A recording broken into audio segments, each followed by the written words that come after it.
네, 그러면 저희 약속했던 시간이 되어서 오늘 시간을 진행하려고 하는데요. 먼저 강의를 듣기 전에 제가 몇 가지 안내 사항을 드리고자 합니다. 이번 주 회복적 정의 주간은 국제적으로 지금 세계적으로도 시작되고 있고 저희 한국에서는 제1회로 저희 협회에서 또 11월 셋째 주 정에서 함께 또 다양한 비대면 방식이지만 다양한 행사들을 진행하고 있습니다. 내년에는 또 저희가 대면 방식으로 할 수 있도록 또 그렇게 되면 참 좋을 것 같아요. 그래서 월요일부터 북콘서트 또 화요일부터 다양한 영역별로 줌 강의가 진행되는데요. 모든 강의는 무료고 혹시 회복적 정의 전문가 자격증을 가지고 계신 분들은 지금 사무국에서 체크를 하고 있으니까 보수 교육으로 인정된다는 점 알고 계셔 주셨으면 좋겠습니다.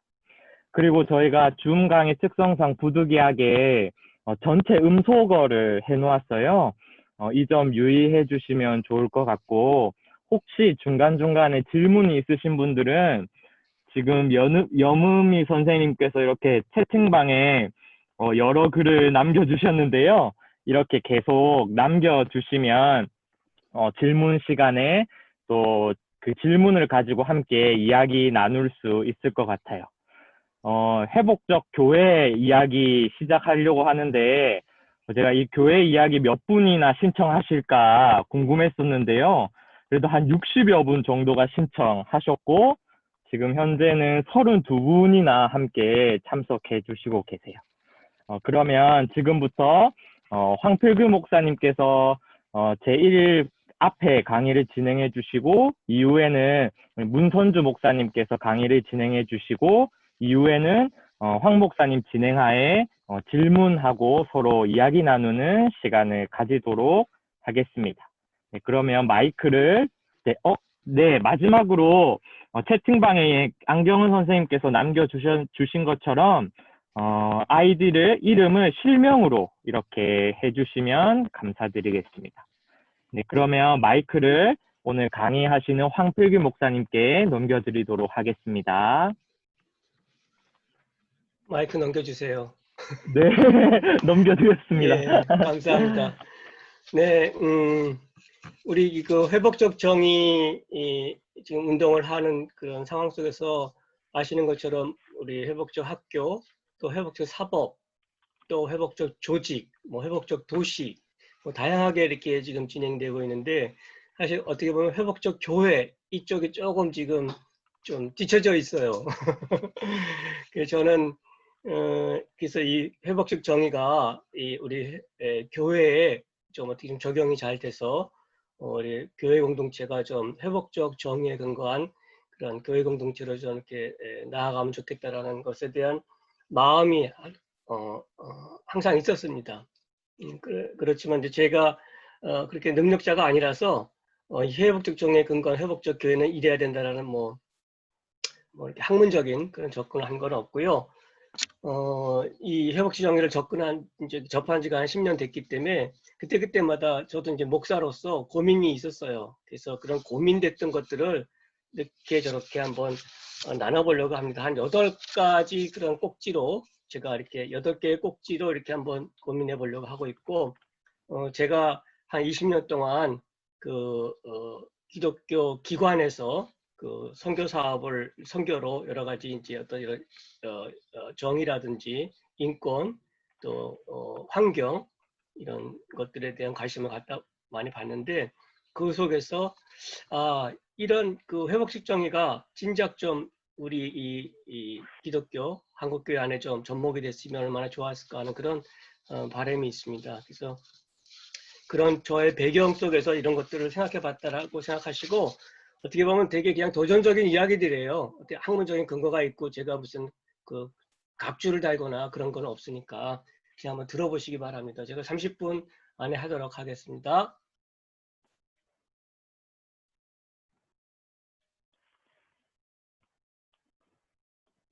예.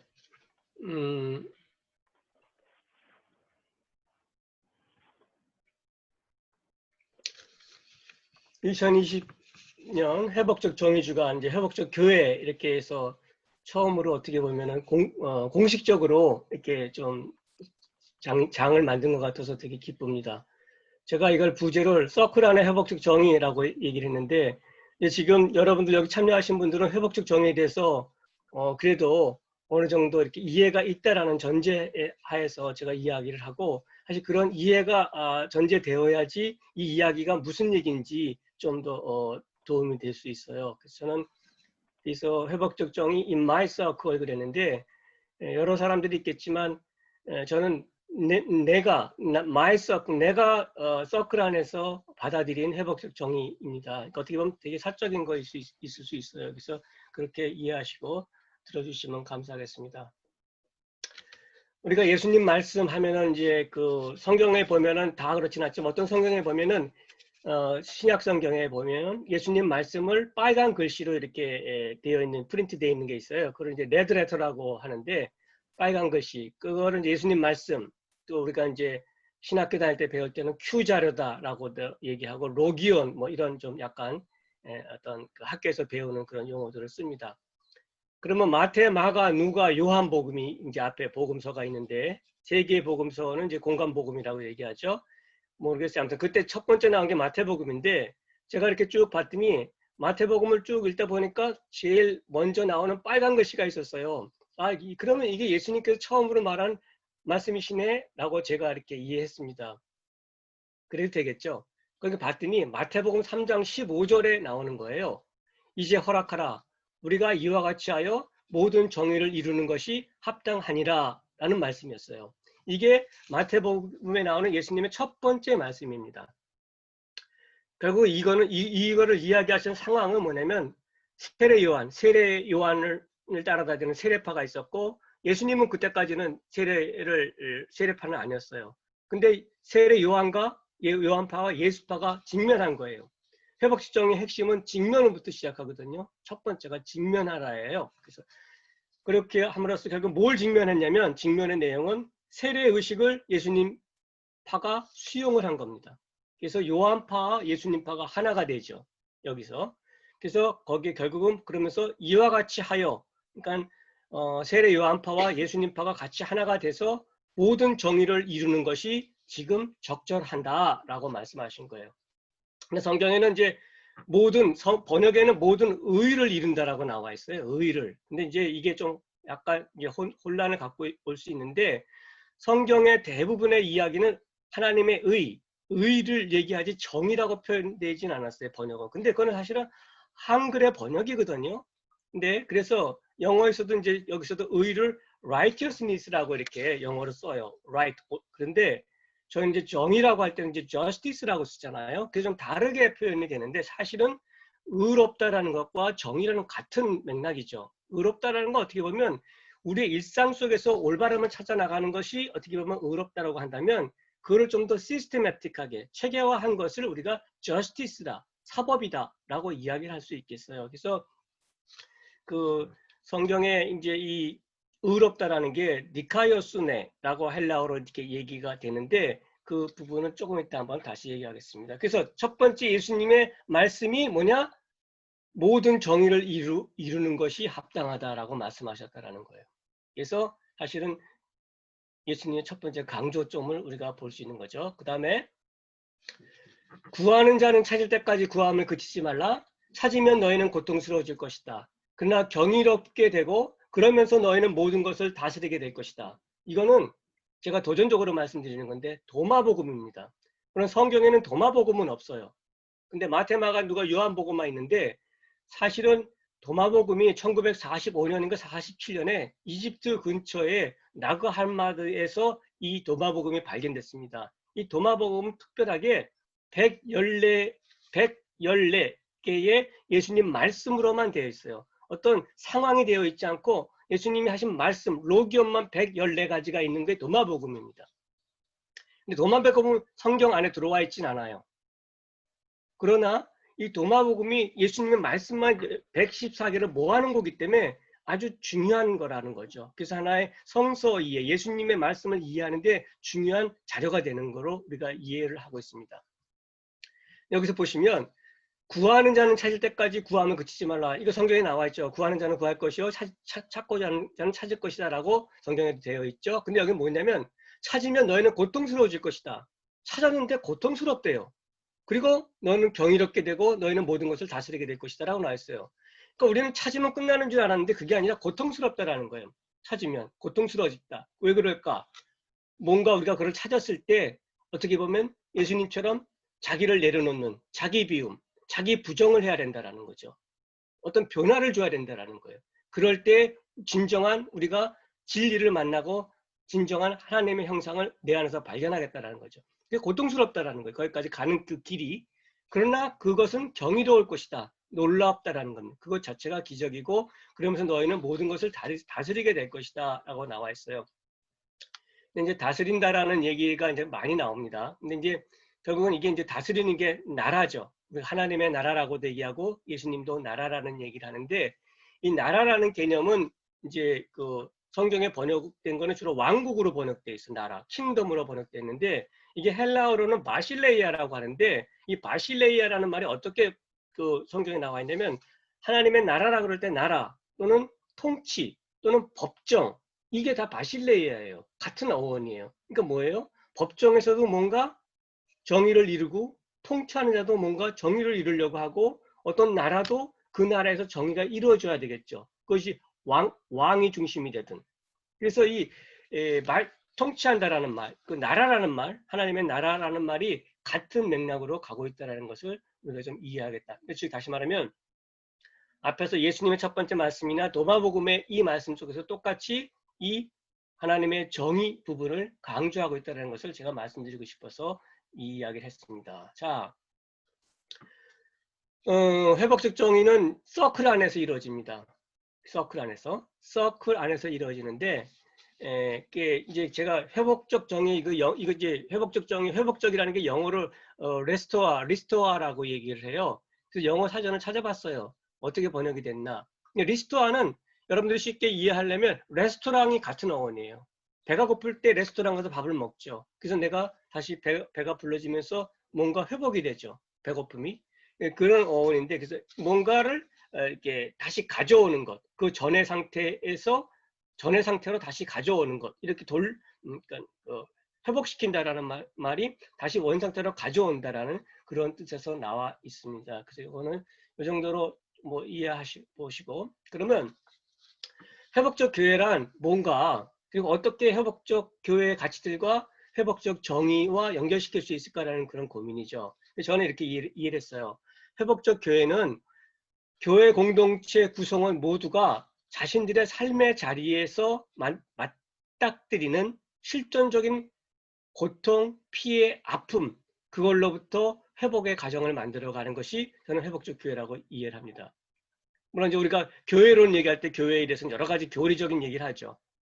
교회의 머리는 예수님이다. 뭐 그런 얘기하는데 그 얘기를 여기서 하고 싶은 게 아니라 회복적 교회는 교회 공동체 구성원 모두가 자신들의 삶의 자리에 우리 인간이 살아가면서 어쩔 수 없이 고통이 있어요. 그건 실존적인 고통인데 근데 우리 회복지정에서는 피해라는 말을 쓰거든요. 저는 고통, 피해, 아픔 하나 더 하면 상처 이런 것들이 사실은 같은 덩어리의 언어라고 봅니다. 그래서 이걸로부터 우리가 회복의 과정을 가져가는 것이다. 그럼 그 회복의 과정은 무엇인가라고 할 때 회복적 정의를 이제 이미 먼저 배우신 분들은 알 거예요. 패러다임이 5가지가 있습니다. 어떤 피해 회복, 고통을 회복하는 거, 그 고통 속에서 각자가 자발적으로 책임을 지는 거. 그럼으로써 그 두 사람, 어떤 집단이든 그 여러 그 관계가 회복되는 거. 그 관계가 회복됨으로써 그 관계를 포함한 그 공동체가 회복되는 것. 그러면서 진정한 정의가 회복돼서 평화의 나라, 샬롬이 이루어진다는 거죠. 이게 회복적 정의의 패러다임입니다. 이 5가지가. 그래서 이 5가지 프로세스를 하는 거예요.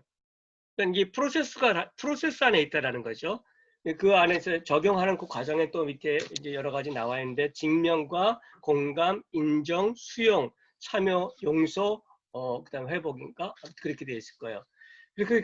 그렇게 해서 극복을 하고 전환할 때 그럴 때 새로운 가능성이 나온다라는 거죠.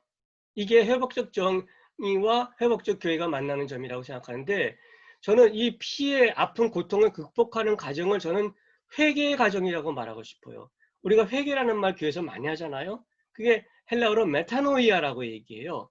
메타라는 거는 무슨 말이냐면 메타는 체인지예요. 바꾼다라는 거고 노이아는 생각이에요. 생각을 바꾸는 게 회개하는 거예요. 우리가 회개하시오라는 얘기를 목사님이 많이 해요. 또 뭐 장로님들도 많이 하시고 우리가 서로 많이 해요. 교인들끼리도. 그 말은 뭐냐면 지금의 너의 생각을 체인지 해봐라 라는 겁니다. 메타노이아. 그러니까 이게 여러분들 회복적 정의 이 책이 제목이 하워드 제어가 쓴 제목이 뭔지 아시죠? Changing Lenses잖아요. 렌즈를 바꾸라는 얘기나 Changing Thinking이나 사실은 같은 얘기죠. 그럴 때 새로운 가능성이 나온다. 뭐 여기서 사도 바울은 새로운 피조물, 새로운 존재 얘기를 하고 있죠. 새로운 사람이죠. 뉴맨. 네, 어떤 새로운 가능성, 이 교회 같은 경우 새로운 가능성의 공동체를 만들 수 있다라고 이렇게 말하고 싶다라는 겁니다. 자, 이게 제가 이해하고 있는 회복적 교회예요. 회복적 교회는 이런 것들이 이루어지면 좋겠다라고 제가 그렇게 생각이 들었어요. 자, 그럼 회복적 교회는 공동체 안에 구성원들 간에 고통의 순간들이 있죠. 갈등의 순간들. 그리고 갈등의 현장들이 있어요. 그럴 때 무엇보다도 어떤 피해, 회복적 정의가 피해에 초점을 두는 거니까 피해 또는 피해자에 초점을 두는 거죠. 그래서 그 피해자에게 힘을 부여해 주는 거예요. 교회적으로 말하면 하나님께서 나에게 힘을 주시는 거죠. 성령께서 나에게 역사하는 거죠. 근데 여기서는 힘을 부여한다. empowerment, 힘을 넣어준다. 근데 이거는 어떤 틀거리 안에서 해야 되냐면 서클 프로세스 안에서 해야 된다는 거예요. 그냥 하는 게 아니라 그러면 힘을 어떻게 줍니까? 예, 서클 프로세스 안에서 주라는 거예요. 서클 프로세스 안에서 그 프로세스 안에 있는 존중과 책임과 회복 이런 것들을 창의적으로 창조해냄으로써 교회 공동체가 지속 가능하다는 것이고 그 서클 프로세스를 여기서 길게 설명할 수는 없고 서클 프로세스의 서클 프로세스를 작동하면 거기서 나오는 건 뭐냐면 서로 간에 연결이 되는 거예요. connect. 그 다음에 케어, 상호 돌봄이 이루어져요. 그리고 그 서클 안에서 어떤 우리가 해야 할 그 무엇, 그것이 커미트먼트가 생기는, 헌신이 생긴다라는 거죠. 그래서 서클 프로세스 안에서 이것들을 할 수 있다라고 말씀드릴 수 있겠어요. 이거는 제가 특별히 말하지는 않아도 되겠는데 회복적 교회는 아무튼 공동체 평화 제자도를 중요시한다. 이거는 이따가 우리 문선주 목사님 더 깊게 얘기하실 건데 이게 기독교 평화교회 500년 전통의 핵심 키워드입니다. 공동체, 하나님 나라. 근데 이제 예수님은 아바 파더라고 아바 아버지의 나라라는 얘기를 많이 해요. 하나님 나라라는 얘기보다는. 하나님 나라는 우리가 이제 주로 많이 쓰는데 예수님에게 있어서는 아바 아버지 나라라는 얘기를 많이 해요. 그만큼 하나님과의 어떤 그런 관계성을 중요시한 거예요. 평화는 예수의 평화여야 된다는 거죠. 제자도는 예수의 말과 행동을 실천하는 거예요. 우리가 저부터도 그렇고 말은 많이 해. 근데 행동이 뒤따라주지 못하죠. 근데 예수님은 말과 행동이 일치했어요. 근데 안타까운 건 예수님이 글을 쓰시진 않았어. 근데 지금 중요한 건 말과 글과 행동이 세 개가 삼위일체로 나아가는 것이 중요하다라는 거죠. 말과 글은 번드르르하게 하는데 삶은 개판 5분 전이면 사실 어렵죠. 예, 그래서 요즘 한국교회가 이 행동 부분에서 약간 위크 포인트가 생겨서 한국교회가 뭐 어렵다라는 얘기를 좀 듣는 것 같습니다. 시간이 많이 가네요. 이게 한 10분밖에 안 남았네. 아무튼 회복적 정의의 어떤 개념들을 교회 공동체에 적용해 볼 수 있을까? 이제 같은 겁니다. 회복적 정의의 접근 방식은 피해, 고통에 접근하는 거예요. 그래서 제일 중요한 건 직면입니다. 우리가 기독교는 만남의 종교라는 얘기를 많이 들어요. 거기서 이제 예수님과의 만남이죠. 하나님과의 만남을 얘기하는데 그건 역사적인 사건이 이루어지는 거죠. 개인에게나 집단에게나 나라에게나. 근데 직면입니다. 근데 우리는 교회에서는 직면이라는 얘기보다는 연민과 긍휼을 많이 얘기하죠. 그건 이제 하나님의 언어예요. 하나님의 긍휼이고 하나님의 연민이에요. 그 영어는. 근데 우리가 이제 평화 운동을 하는 사람들은 그냥 이렇게 일상적으로 얘기하면 사실 공감입니다. 직면의 또 다른 말은 공감인데 공감은 뭐냐면은 엠퍼스라고 영어로 쓰는데 그 엠퍼스의 M은 into라는 얘기예요. 어디로 들어가다. 패스는 패션, 고통입니다. 고통 안으로 들어가는 게 공감이에요. 그냥 내가 내 머리 안에서 내 지식 안에서 그 무엇을 그냥 이해하는 그래서 아 공감했어가 아니라 그 아픈 상처 안으로 들어가는 게 공감이라는 거죠. 그러기 위해서는 그 밑에 4단계의 프로세스가 있는데 이것까지 설명하려면 너무 어려워서 그냥 이런 게 있다는 것만 보시고 나중에 여러분들이 궁금하시면 찾으시면 찾을 수 있어요. 아까 그 도마복음에 나와 있는 것처럼 찾으면 찾을 수 있습니다. 자, 서클 프로세스의 어떤 여러 가지 몇 가지 설명인데 이것도 지나가겠습니다. 자, 하나님의 정의를 얘기하는데 저는 하나님의 정의는 회복적 정의라고 얘기하고 싶어요. 회복적 정의. 관계 회복을 하는 정의. 관계 회복. 그게 공동체의 정의라는 거죠. 회복적 정의 핵심은 공동체 정의거든요. 근데 하나님의 정의도 결국은 공동체 정의예요. 그래서 교회, 신앙 공동체가 회복되는 거죠. 성경에는 구약에서는 이스라엘 공동체 회복을 얘기하고 있고 예수님 당시에는 예수님을 따르던 그 예수님 따르는 공동체가 있었죠. 초기 원시 기독교 공동체. 그 공동체의 회복이죠. 우리가 하나님 나라라는 얘기를 많이 하는데 그 하나님 나라라는 것도 뭐냐고 할 때는 저는 그 시편에 나와 있는 것처럼 정의와 평화가 입맞추는 나라가 하나님의 나라라고 저는 얘기하고 싶어요. 그게 보면 이제 개역 성경에는 이렇게 나와 있어요. 긍휼과 진리가 같이 만나고 의와 화평이 서로 입맞춘다.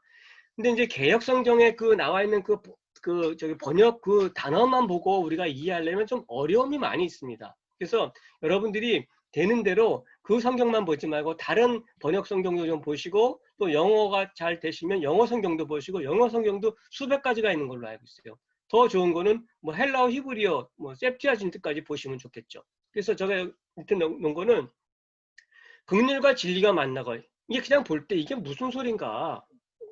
의와 화평이 서로 입맞춘다. 물론 시편이니까 시적 표현이니까 그렇겠지만 근데 이제 NIV라고 영어 성경에서 가장 일반적인 건데 그게 보면 love and faithfulness라고 이 love하고 faithfulness를 긍휼과 진리로 번역해 놨어요. 근데 우리가 이것만 love and faithfulness로 보면은 이게 긍휼과 진리로 번역이 안 될 수도 있잖아요. 또 여기 righteousness and peace도 마찬가지죠. 성경에 화평이라는 말이 엄청 많은데 저는 과감하게 그냥 평화로 다 바꿔야 된다고 봅니다. 왜 화평이라고? 물론 화평하고 평화하고 다를 건 없지만 화평은 좋아. 근데 평화는 별로야 라고 생각하는 게 한국 교회의 정서가 있는 것 같아요. 단어 사용 속에서. 그래서 저는 과감하게 평화로 바꿨으면 좋겠다고 생각하고 그 NIV 말고 그 New American Standard Bible이라는 게 있는데 이제 신학교 다닐 때 좀 이제 그 교수님들이 추천해 주는 건데 이 영어 성경이 가장 성경 헬라어 성경과 히브리 성경의 가장 원어에 가깝게 번역된 영어 성경이라고 되어 있어요. 그래서 이제 그거를 많이 봅니다. 거기에는 이렇게 되어 있어요. love로 되어 있지 않고 loving kindness and truth라고 이렇게 딱 나와요. truth라고. 번역이 다르죠, 영어가. 그렇게 되어 있기 때문에 다양하게 좀 봤으면 좋겠다라는 거고 여기 loving kindness라는 거는 좀 우리가 익숙하지 않은다는데 이거는 하나님의 사랑은 이렇게 표현한대요. 영어권에서 loving kindness. 이게 아주 중요하진 않지만 아무튼 하나님의 정의, 하나님의 나라 이 안에는 정의와 평화가 그 안에 콘텐츠로 들어가 있다는 것을 좀 이해하시면 좋겠다는 겁니다. 자, 하나님의 정의는 성서적 정의다라고 이렇게 3가지가 나와 있는데 이거는 회복적 정의란 무엇인가라는 그 책자가 있는데 하울이 제어가 쓴 그 책의 8장에 보면 언약법에 대한 설명을 하면서 이렇게 나와 있어요. 그럼 그때 보시면 좋은데 저는 이런 거예요. 뭐냐면 하나님을 이런 얘기하면 좀 그렇지만 저는 하나님이라는 말을 하는 게 저한테는 불편해요. 개인적으로. 하나님을 얘기할 때 잘 저한테는 안 와닿아요. 하나님에 대한 그 하나님 그러면 잘 안 와닿아요. 그래서 저는 하나님을 잘 얘기하지 않아요. 하나님을 존재로서의 하나님보다는 그래서 저는 어떻게 하나님을 부르고 싶냐면 앞에 뭘 붙이고 싶어요. 나를 사랑하시는 하나님, 우리를 사랑하시는 하나님, 정의를 행하시는 하나님, 평화를 주시는 하나님 이렇게 붙이고 싶어요. 이렇게 밑에 붙이면 저한테는 하나님이 다가와요. 근데 이 앞에 저거 없이 하나님 그러면 나하고 좀 먼 존재 같은 목사가 이런 얘기하면 여러분들이 놀라실지 모르겠지만 놀라셔도 돼요.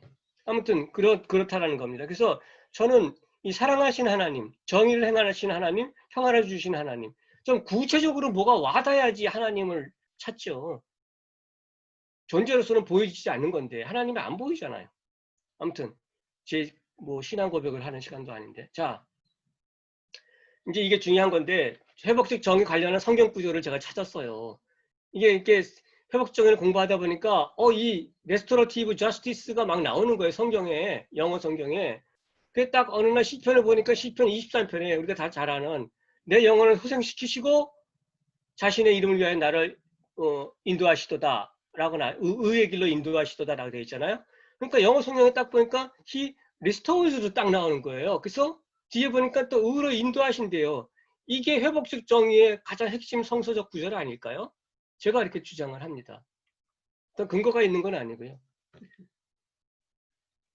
이렇게 이해라. 회복적 정의의 주체는 하나님이시고 무엇을 위해 회복적 정의인가? 그분 자신을 위해서 어떻게 이루는가? 우리를 정의 길로 인도하심으로써. 그러니까는 하나님이 하나님 되시는 거는 우리를 정의 길로 인도하심으로써 하나님이 하나님 되신다라는 거예요. 하나님 자신이 존재 증명을 하신다는 거죠. 그래서 회복적 정의의 자리는 하나님과 우리가 함께 직면하는 인터빙. 이 인터빙이라는 건 틱나탄이라는 그 스님으로부터 온 건데 틱나탄 스님이 평화의 마음인가 아무튼 유명한 책을 썼어요. 한번 여러분들 다 보셨겠지만 비록 스님이지만 그 프랑스의 그 플럼빌리즈의 가장 지금 살아있는 제일 최고의 영성가입니다. 평화 영성가. 그분이 영어로 인터빙이라는 걸 썼어요. 하나님과 우리는 같이 그 공존하는 패럴 개념이 아니라 서로 이렇게 들어가 있는 거예요. 인터빙입니다. 이렇게 뛸 수가 없는 거예요. 그 안에 쑤시고 들어가 있는 거예요. 그게 하나님과 우리가 같이 직면한다는 개념입니다. 그래서 회복적 정의를 노래하는 시편 기자라고 이렇게 제가 갖다 붙였고요. 또 하나는 회복적 정의는 사실 피의 회복이 중요하잖아요. 근데 여기 보면 요한복음 8장 너무나 잘 아는 거 보면 여기 나와요. 제가 이제 볼게요. 상황은 아시는 것처럼 이제 간음 중에 잡힌 여자가 끌려오죠. 성전 앞으로. 서기관과 바리새인들이 뭐냐면 돌로 칠까요? 응보적 정의죠. 왜냐하면 율법을 어겼으니까. 그리고 예수를 고소할 또 근거도 찾고 이렇게 이제 꼼수를 피우고 있어요. 그때 예수님께서 어떻게 하냐면 몸을 굽히사 땅에 쓰셨어요. 뭘 썼는지 모르죠. 고요히 침묵하셨다라는 거예요. 그러니까 금방 어떤 거를 솔루션을 준다라는 게 사실은 웃기는 거예요. 솔루션은 그렇게 금방 나오지 않는다라는 거죠. 근데 고요한 침묵을 하면서 그러면서 자기 연결을 하시는 거죠. 예수님도. 하나님한테 기도하셨을 수도 있고 그러면서 나오신 게 뭐냐면 너희 중에 죄 없는 사람이 쳐라 라고 얘기했어요. 그건 뭐냐면 예수님께서 아마 이 여인의 피해를 여인의 고통을 경청하셨다고 봐요. 침묵 속에서 그 여인의 피해와 고통을 공감하시고 경청하신 거예요. 그래서 예수님께서는 그 피해자를 보신 거죠. 그래서 나중에 또 한 번 몸을 굽히시고 땅에 쓰십니다. 철저하게. 그러고 나니까 예수님 혼자만 있고 다들 서기관과 바리새인들은 나갔죠. 근데 아시는 것처럼 여기 서기관과 바리새인들은 티처예요. 율법의 티처. 그 다음에 성직자예요. 미안하게도. 그리고 사회적 권력층들입니다. 종교 공무원들이죠. 어떻게 보면. 근데 이 사람들은 다 사라졌어요. 그리고 예수님하고 둘만 이제 직면하게 되죠. 예수님이 참 이 직면을 잘 하시는 것 같아요. 그리고 또 예수님은 여자와 위치가 달라요. 예수님은 몸을 굽힙니다. 파워 오버하지 않고 파워 위드 심지어 파워 언더를 하셨어요. 그렇게 하면서 균형을 잡으셨어요. 그리고 다른 놈들은 다 돌멩이를 갖고 있는데 예수님은 돌을 갖고 있지 않았죠. 비폭력의 방법을 쓰셨습니다. 여자는 서 있고. 예수님이 일어서서 여자에게 묻습니다. 그러면서 직면하고 아까 말한 그 서클 프로세스 그 과정을 가지시는 거죠. 근데 둘이 있는데 무슨 서클 프로세스냐? 아니죠. 예수님은 둘이 있는 것이 아니라 예수님은 그때 하나님과 성령과 같이 있었어요. 그래서 예수님은 이미 셋이죠. 그럼 여자가 하면 넷이죠. 네 명이서 서클 프로세스를 한 거예요. 그건 제 생각입니다. 그러니까 예수님이 나중에 뭐라고 그러시냐면 여자여 당신을 고소하던 사람들이 다 어디 갔냐? 결국은 판단한 사람들이 다 어디 갔냐? 당신을 죄 있다고 한 사람들 어디 있느냐? 그 죄 있다라고 한 사람의 그 판단은 사실은 서기관과 바리새인들 자신의 내부에서 나오는 거예요. 자신 안에서 나오는 겁니다. 그 죄가 있다라는 얘기는. 말은 율법을 적용한다고 하지만 사실은 지 안에서 나온 거예요. 그랬더니 죄 있다고 한 사람은 없습니다라고 이 여자가 얘기해요. No one. 그러니까 예수님이 하시는 말이 나도 당신을 죄 있다고 하지 않겠다. 그러면서 뭐라냐면 참 멋있는 말을 해요. 당신의 길을 가시오. 영어로 보니까 go your way. 너무 멋있잖아요. 이거 이 정도는 다 번역할 수 있죠, 우리가. 그래서 사실은 간음이 아닌 당신의 본래 욕구, 필요를 찾게 해주는 거예요. 그래서 더 이상, 지금부터 더 이상 죄에서 논하지 말라. 죄가 중요한 것이 아니라 예수님이 이 여자에게 이야기하고 싶은 것은 네 삶의 너의 본래의 모습, 어떻게 보면 내가 하나님의 형상대로 지음받은 존재로서 너의 삶의 그 길을 가는 게 중요하다라는 얘기를 예수님께서 하신 것 같아요. 뭐 여기서 NIV에서는 다시 죄를 범치 말라 하셨는데 나는 이거 예수님이 이 얘기 했다고 보지 않아요. 예수님이 무슨 죄를 얘기했겠어요. 중요한 거는 네 길을 가라. 너가 정말 하고 싶은 게 뭐냐. 그리고 더 이상 죄에서 벗어나라고 했는데 예수님은 저는 죄를 얘기했다고 생각하지 않아요. 근데 성경에 있으니까 어쩔 수 없는데 저는 빼고 싶어요. 자, 그 다음에 시간이 많이 갔으니까 이제 5분만 더 하고 줄일게요. 그럼 되겠죠? 회복적 정의는 공동체의 정의라고 얘기했어요. 근데 요한복음 10장에 보면 아시는 것처럼 한 무리, 한 우리, 한 목자 얘기가 나옵니다. 또 이 우리 펜스에 들지 아니한 다른 양들이 내게 있다. 내가 이들을 인도하겠다. 저희들도 내 음성을 듣게 하겠다. 그래서 한 무리 같은 플럭이 되어서 한 목자에게 있게 하겠다라고 얘기했어요. 그러니까 한 무리, 한 우리, 한 목자라는 것이 있습니다. 우리는 항상 우리 공동체 바깥에 누군가가 있어요. 우리 밖에 존재들이 있습니다. 그 사람들은 우리 안에서 있는 어떻게 보면 우리 안에도 있고요. 그런 사람들 우리가 트러블 메이커라고도 얘기하고 또 사회에서는 그 사람들 차이와 차별로 이렇게 왕따를 시키기도 합니다. 근데 이들 모두의 고통, 피해가 회복되어야지만 그때 온전한 한 무리의 공동체가 될 수 있다는 거예요. 이거를 포기하지 말아야 된다는 거죠. 다른 양들이 있다는 거죠. 그들에게도 내 음성을 듣게 해야 된다. 다시 말하면 우리가 그렇게 공동체 바깥에 나가 있는 우리 바깥에 있는 사람들의 음성을 들어야 된다는 거예요. 경청해야 된다는 거죠. 우리가. 그 얘기를 여기서 하시고 있는 것 같습니다. 그래서 회복적 정의는 공동체 정의다. 그럼 누가 바깥에 존재들이냐? 이거는 뭐 여기 또 있는데 이거는 안 볼게요. 보시면 이제 뭐 설명은 되어 있어요. 보시고 내 음성을 듣는다라는 것 14절에 나와 있는데 내가 내 양을 알고 양도 나를 안다. 이런 얘기가 경청한다라는 것 중요하다라는 걸 얘기하고 있고요. 듣는다라는 것은 결국 뭐냐면 전적인 수용입니다. 상대를 수용하는 거예요. 마치 여기 맨 밑에 보면 땅 속의 씨앗이 땅 밖으로부터 오는 햇빛과 수분과 공기를 받아들여서 싹을 터 생명의 세상과 연결이 되듯이 또 바닷가 모래가 거친 파도를 기꺼이 받아들임으로써 곱고 아름다운 모래가 되는 것처럼 모래와 파도는 사실은 별개의 것 같지만 사실은 파도가 없으면 모래가 없고 모래가 없으면 파도가 존재할 수 없을 수도 있어요. 그렇죠? 또 씨앗과 이 바깥의 것도 마찬가지예요. 다 연결되어 있다는 거죠. 아까 서클 프로세스 핵심은 커넥션이라고 말씀드렸죠. 그거. 하나는 요거는 해야 되겠죠. 사울이 바울로 회복되는 거. 사도행전 9장에 보면 나오는데 이것도 제가 여기 보면은 사울이 예수를 따른 자들을 핍박하죠. 가해자인 사울이에요. 근데 사울의 눈이 안 보이게 되죠. 다메섹 도상에서. 피해자가 됐어요.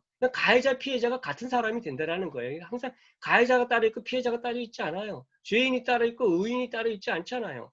예수의 제자 아나니아가 사울의 눈을 안수하죠. 그 예수의 제자 아나니아가 사울과 만납니다. 직면합니다. 그래서 직면하기 때문에 변화가 오게 되는 거예요. 아나니아가 이걸 거부했으면 안 되겠죠. 사울의 눈이 다시 보게 되죠. 이게 사도행전 9장 12절 영어 성경 보세요. Restore his sight. 아, 리스토가 또 나와요. 얼마나 좋아하는지요. 제가 리스토가 또 나와가지고 행복했어요. 그 눈을 다시 보게 했다. 그래서 이제 거기에 그 다음에 이제 바나바가 나타나잖아요. 위로자. 근데 위로자 바나바가 이 사울과 예수님의 제자들을 만나게 하죠. 또 그죠? 그래서 이제 사울은 두 번째 직면을 하게 됩니다. 저는 바나바를 위로자라고 하는데 우리가 이제 회복 정의를 레스토라 자스티스라고 해서 RJ라고 하는데 저는 RJ연 이렇게 얘기를 했어요. 바나바는 RJ연이다. 그러니까 미디에이터다. 그래서 여러분들도 다 RJ연인 것처럼 바나바가 성경에 이미 나와 있다. RJ연으로. 그래서 이 친구가 직면하고 자발적 책임을 사울로 하여금 하게 하죠. 그래서 사울이 결국은 예수님을 증거하게 되죠. 그래서 자기네가 깨졌던 관계들을 회복하는 겁니다. 그래서 아시는 것처럼 이 바울이 이방인의 사도가 되지 않습니까? 그래서 디아스포라 유다인과 이방인 헬라 사람들과 관계 회복하는 일을 해서 결국은 이 친구가 초기 기독교 공동체를 형성합니다. 공동체를 회복해요. 이 이야기를 쭉 제가 여기다 다시 한번 이렇게 정리했는데 이거는 이제 시간이 많이 갔으니까 하고 회복 정의는 마지막 심판의 기준이 된다. 왜? 피해 회복이 중점이기 때문에. 마태복음 25장 그 마지막 심판 양과 염소의 심판을 보면 여기서 지극히 작은 자들에 대한 얘기를 하시는데 지극히 작은 자들이 누굽니까? 배고프고 목마르고 나그네고 이주민이고 난민이고 벗은 자, 병든 자, 옥에 갇힌 자. 다 어떻게 보면은 눈에 보이는 가시적 피해를 갖고 있는 사람들이에요. 이 카테고리를 4개로 말하면 고아나 또 혼자 된 사람이나 나그네 또는 그 가난한 사람 이렇게 말할 수 있어요. 물론 더 많이 말할 수 있겠지만 그래서 결국은 마지막 심판의 핵심이 피해예요. 피해 회복이냐 아니냐라는 거죠. 회복 측정이가 그래서 마지막 심판의 기준이다라고 저는 과감히 말하고 싶습니다. 그리고 회복 측정이는 하나님 나라의 비밀인 디아코니아다. 디아코니아가 예수님께서 자신은 섬김을 받으러 온 것이 아니라 섬기러 왔다라고 했는데 뭘 섬기러 왔냐? 섬김을 우리가 여러 가지 하죠. 봉사도 하고 뭐 여러 가지 하는데 그 내용은 봉사의 내용은 모든 피해로부터 고통당하는 자들을 있는 그대로 인정하고 수용하고 공감하고 존중하는 행위 그것이 회복적 정의의 프랙티스다라고 저는 얘기하고 싶어요. 그래서 회복 정의는 하나님 나라의 비밀인 디아코니아다. 디아코니아의 내용이 이거라는 거죠. 우리는 디아코니아 섬김을 얘기하지만 뭐냐 섬김 어떻게 섬기냐 이거다라는 거예요. 회복적 정의의 실천이다라고 얘기하고 싶고요. 그만해야 되겠어요. 시간을 너무 많이 이제 하려면 더 많이 해서 요 정도 하고 나머지는 나중에 질문을 받는 걸로 하고 지금 문선재 목사님께 넘기겠습니다. 감사합니다.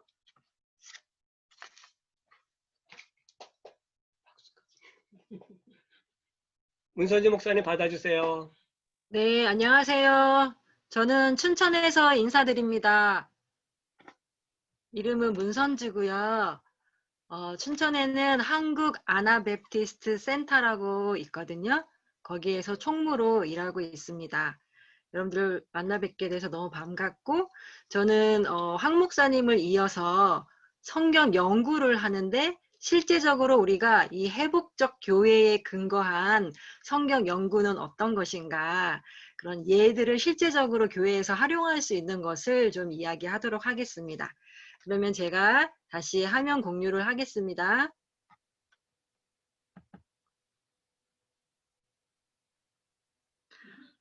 화면 공유가 잘 됐나요? 네, 감사합니다. 제가 좀 안 됐어요, 아직.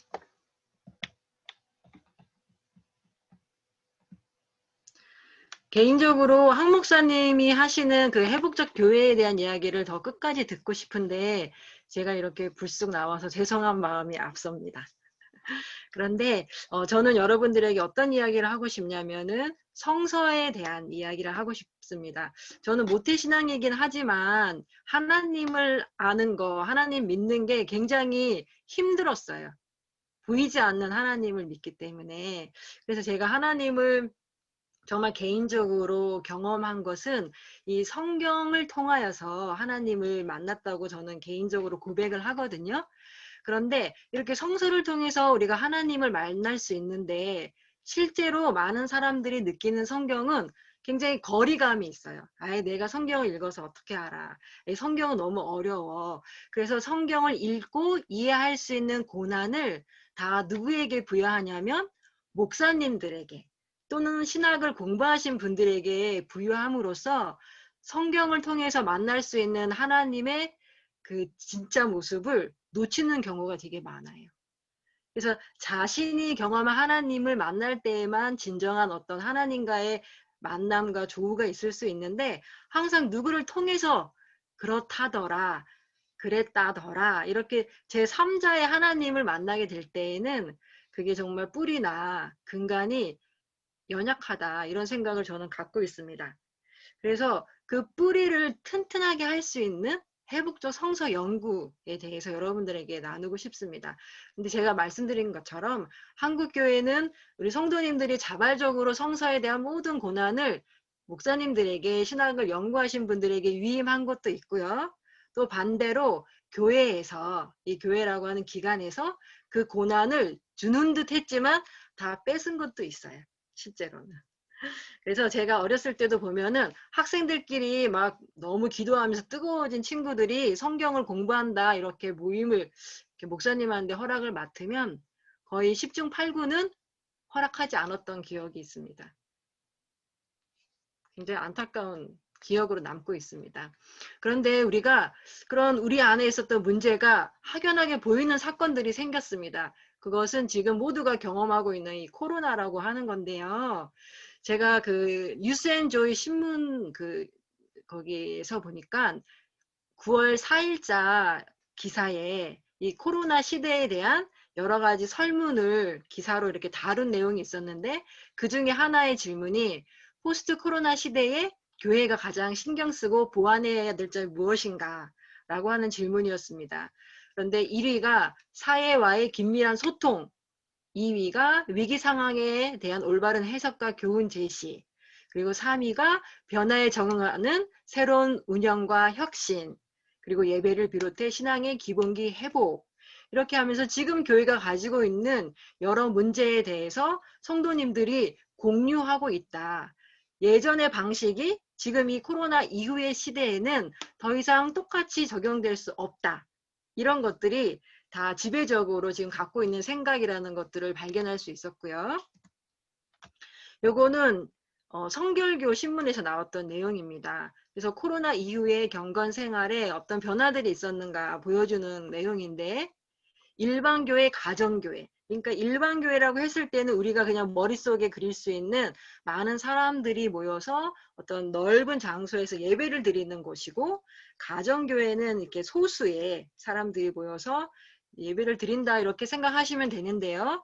코로나 이후에 일반교회에 다니는 사람에 비해서 가정교회에 다니는 사람들이 훨씬 더 영적인 관리를 잘하고 있다는 것을 이 조사를 통해서 볼 수가 있습니다. 그리고 신앙 유지에 도움이 되는 것 이렇게 물었을 때 개인적인 성경 묵상과 기도 그리고 소그룹 안에서의 교제 이것이 굉장히 많은 도움을 주고 있다라는 것. 특별히 어디냐면은 가정교회에서 그런 도움을 받고 있다라는 설문 결과가 나왔습니다. 제가 지금 말씀드리고자 하는 것은 우리가 원래 가지고 있었던 성경을 이해하고 해석하는 고난을 되찾는 것이 중요한 데다가 지금 이 시대적인 필요가 그 고난에 대해서 더 빨리 저희들이 확보해야 된다는 것을 요구하고 있다는 이야기입니다. 그리고 저는 오늘 그 요구의 좋은 예로서 아나베프티스트를 이야기를 좀 들려드리고자 합니다. 아마 회복적 정의를 공부하신 분들은 메노나이트라고 하는 기독교 어떤 교단에 대한 이야기를 들었을 거예요. 근데 오늘은 그 교단에 대해서 이야기하는 건 아니지만 그 메노나이트를 시작한 그룹을 아나베프티스트라고 하고 이 아나베프티스트는 종교개혁 시대에 종교개혁을 막 한참 일으키고 있던 마틴 루터라든가 또는 켈빈이라든가 쯔빙글리라고 하는 우리가 기독교 역사책에서 들어볼 법한 사람들의 제자였던 사람들이에요. 근데 왜 그 뭐 켈빈이나 루터나 또는 쯔빙글리의 이름에 비해서 지금 여기 영어로 이름이 나왔는데 콘레드 그라이벨이라든가 조지 블라우락이라든가 페리츠 만츠는 거의 들어본 적이 없는 이름이에요. 그렇지만 저는 오늘 거의 들어본 적이 없는 이 그룹에 대한 이야기를 하고자 하는데, 이 사람들이 가지고 있었던 그 운동의 방향은 뭐냐면 종교개혁이라고 하는 어떤 시대적인 요구에 의하여서 새로운 기독교 안에서의 운동이 일어났지만 그들이 가지고 있었던 형식은 바뀌지 않은 운동이었다라는 거예요. 다른 말로 하면은 그 교회와 국가가 결탁되어져서 사람들이 넓은 장소에서 큰 예배당에서 예배를 드리고 훈련받고 신학적으로 교육받은 한 명의 사람을 통해서 하나님의 목소리를 듣는, 성경을 이해하는 그 틀이 바뀌지 않았다라는 것을 이 사람들은 발견했어요. 어떻게 발견했냐?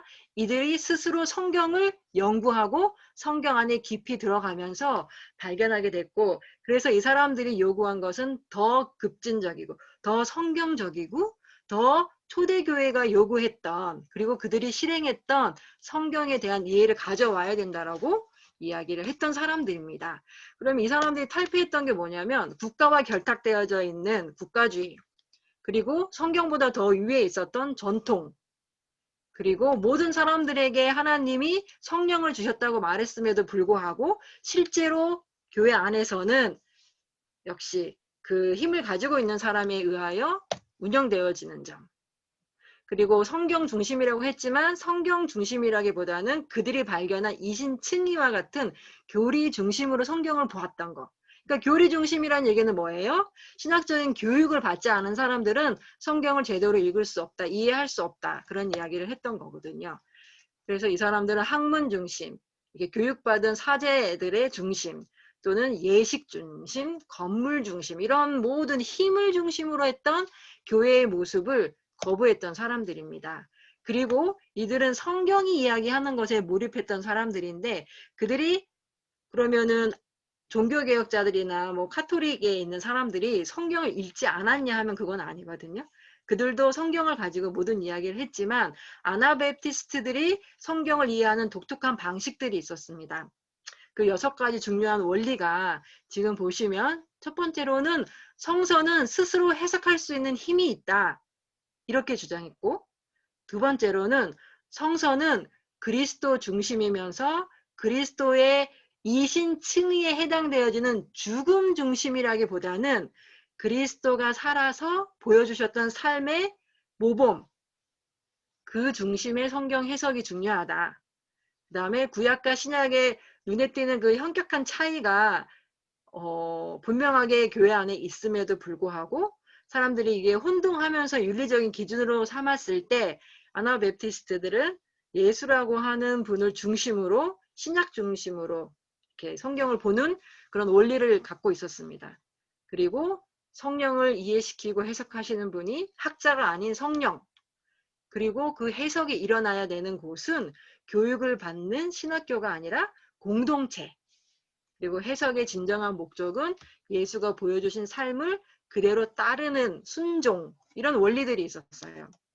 그래서 믿는 모든 사람들이 성경을 깊이 사랑했고 그 성경에 완전히 파묻혔던 사람들이에요. 그래서 아나베프티스트들은 그 시대에 굉장히 많은 핍박을 받았는데, 이 사람들이 이 성경 해석의 원리를 책으로 만들어 놓은 것이 아니고 핍박을 받으면서 또는 종교개혁자들이나 카톨릭 신학자들과 함께 논쟁하는 가운데서 그들이 이야기했었던 것이 지금 우리에게 남겨져 있는 성서 해석의 원리라고 볼 수 있거든요. 근데 그렇게 신문을 받거나 논박하는 가운데에서 그들이 성경을 얼마나 많이 알고 있었고 얼마나 많이 사랑했었는지를 우리가 발견할 수 있었습니다. 비록 그들이 교육을 받지 않고 신학적인 훈련을 받지 않았음에도 불구하고.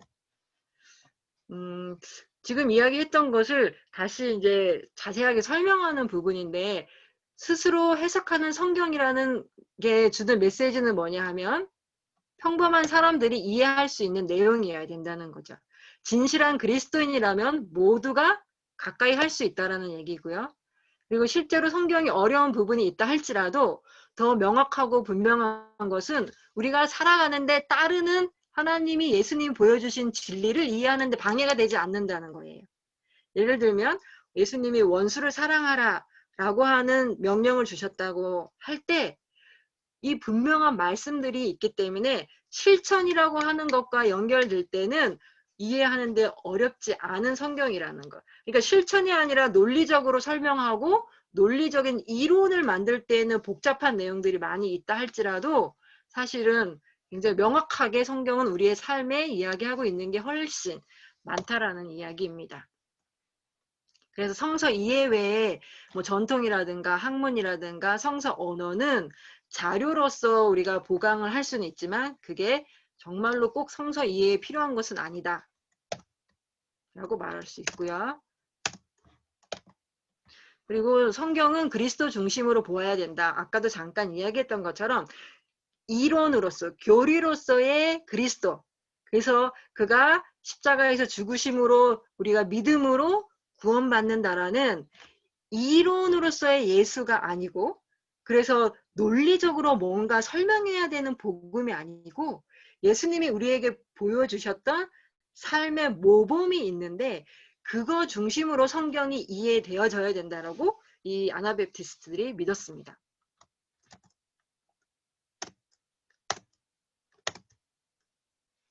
그리고 구약은 윤리적인 면에서 우리가 따르기가 쉽지 않은 부분들이 있고 또 하나님의 성품이나 하나님의 본질을 완벽하게 구현해내고 있지 않은 부분들이 구약에는 분명히 있습니다. 뭐 전쟁에 대한 이야기도 그렇고요.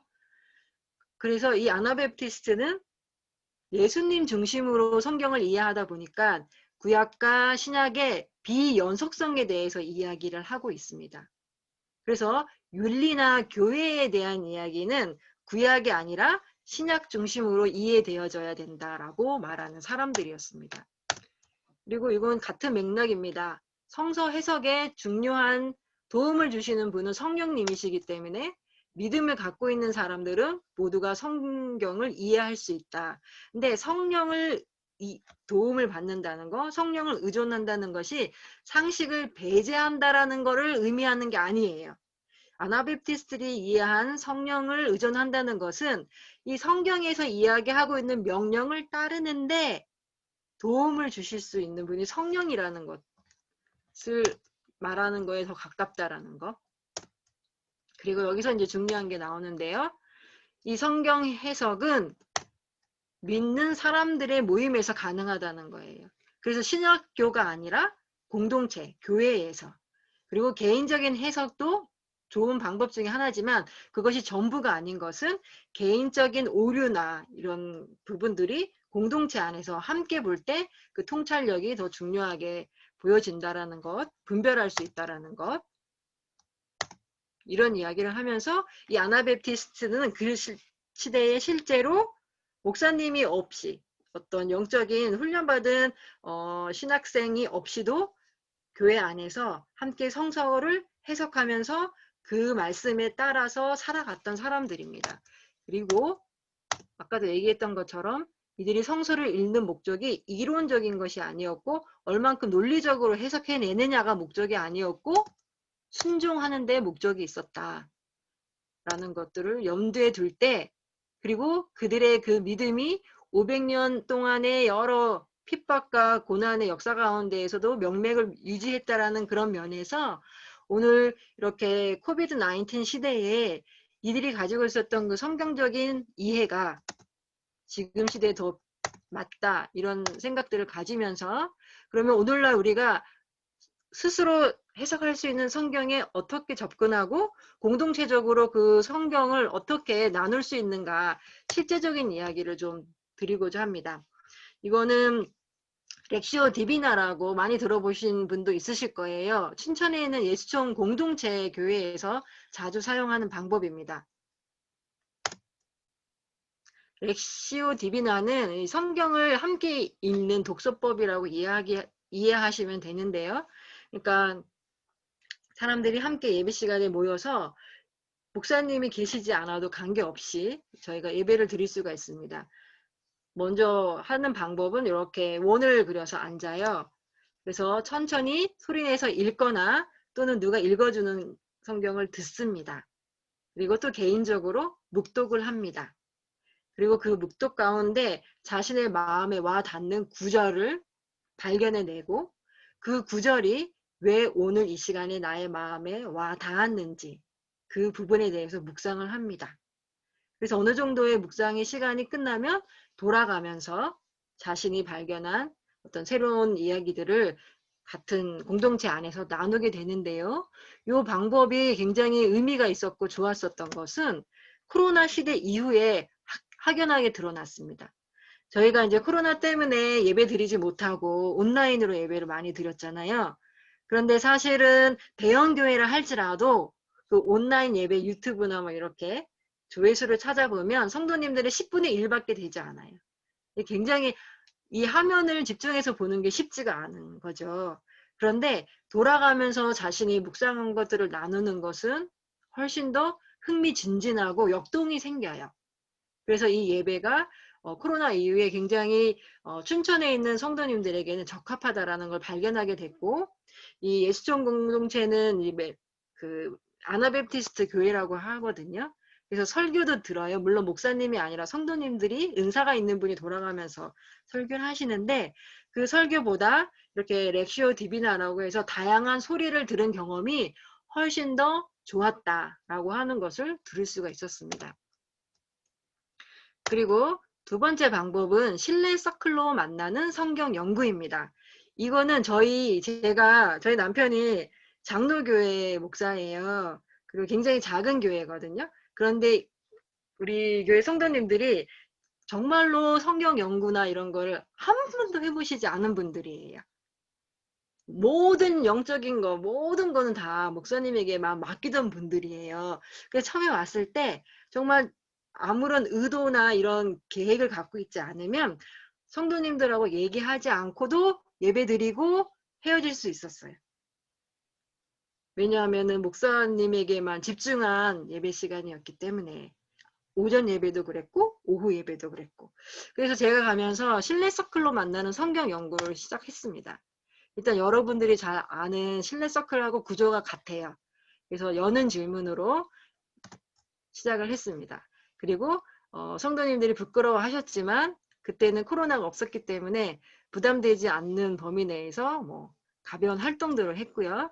그 다음에 주제 질문을 성경 본문 안에서 이제 제가 발췌를 해서 만들어 나갔습니다. 근데 약간 주안점을 두었던 부분은 자신이 누구인지, 그리고 우리 공동체를 다시 한번 비춰볼 수 있는, 그리고 하나님은 어떤 분인지에 대해서 다시 한번 고민해 볼 수 있는 질문으로 주제 질문을 만들었고, 실천 질문이나 마무리 질문을 이렇게 삶과 연결되어져 있는 거, 그리고 이 서클을 하고 난 소감이나 이런 배운 점을 꼭 나누도록 했습니다. 그래서 유의했던 것은 뭐냐면, 목사나 말 많은 사람들에게 너무 시간들이 주어지지 않게 적절하게 시간을 안배하는 거하고 경청하는 거. 그래서 자기를 표현하는 것이 굉장히 즐거운 일이고 이 공간이 안전한 공간이라는 것들을 이렇게 알려드리는데 좀 집중을 했었습니다. 지금 사진을 보면 저희 교회에요, 한 20여 분 정도밖에 되지 않고요. 저희가 이제 예배를 드릴 때는 또 그렇게 다 모이시지 않아요. 그래서 성경을 공부할 때 성경 본문을 함께 읽고 여는 서클로 가벼운 질문을 하고 몸 활동을 하고 주제 질문, 실천 질문 이렇게 했던 예를 보여드릴게요. 요거는 이제 마태복음 6장에 나와 있는 비판하지 말라라고 하는 예수님의 산상수훈의 이야기예요. 이 교회 같은 경우에는 성경 공부를 개인적으로 정말 하지 않는 분들이고 자기 이야기를 교회 내에서 해보시지 않은 분들에게 적합하다고 저는 생각을 했는데, 여는 질문은 우리가 그 실내 서클에서 많이 하는 자기를 돌아보는 질문으로, 그리고 이제 마호이 박수 활동하고 함께 본문을 읽은 다음에 눈에 들어오는 단어, 반복되어지는 단어들이 있는가를 이렇게 확인했고요. 주제 질문으로는 가족이나 가까운 사람으로부터 듣기 싫은 잔소리가 있는지, 그게 어떤 거고 그때 기분이 어떤지. 이렇게 자기 얘기로부터 시작을 하니까 사람들이 굉장히 예배 시간을 즐거워했어요. 그리고 굉장히 기다리고 있었다라는 것을 느낄 수가 있었습니다. 그래서 지금 보면은 이렇게 성경에서 질문하고 발견할 수 있는 부분들도 하고, 그 다음에 내 스스로가 나의 단점을 남한테 듣기 전에 또 스스로 한번 발견해 볼 수 있는 시간도 갖고, 이러면서 한 1년 정도 보냈는데, 코로나가 이제 오면서부터는 이런 이제 실내서클도 사실은 쉽지는 않았습니다. 그 다음에 이제 문제 해결 서클로 만나는 성경 연구라고 해서요.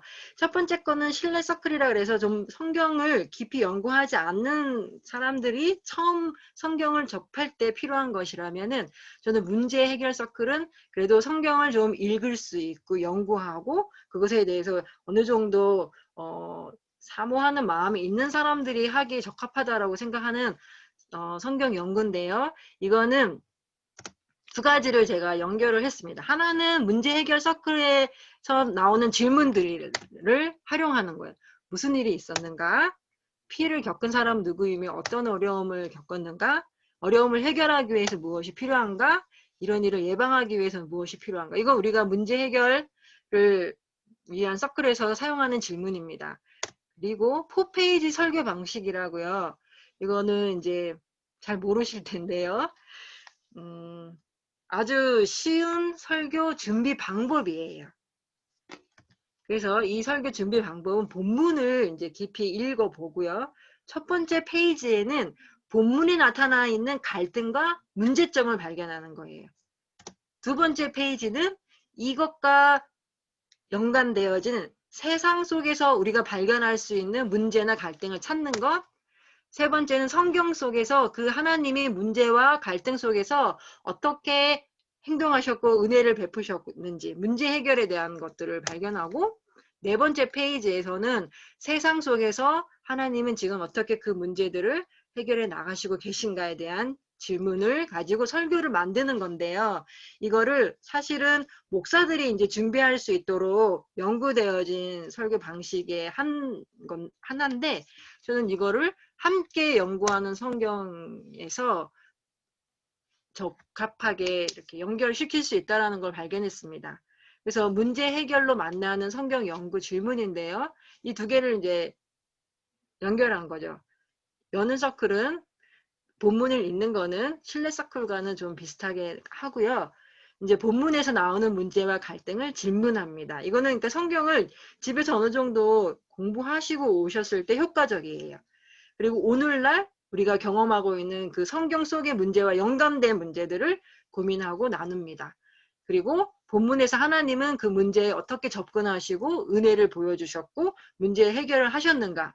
그리고 오늘날의 그 비슷한 유의 문제는 어떻게 하나님이 또 이제 하고 계시는지 기대하는가. 이렇게 하고 이제 닫는 서클로 마무리를 하는 건데요. 저는 여기에다가 어떤 걸 또 추가했냐면요. 움직이는 거를 좀 추가를 했습니다. 그래서 아마 이런 활동들을 좀 해보셨을 수도 있는데, 문제 해결 서클을 통해서 성경 연구를 할 때 저는 성경 속에 나오는 문제나 세상 속에 있는 문제는 포스트잇을 나눠줬어요. 포스트잇을. 그래서 문제는 빨간색으로, 해결은 파란색으로.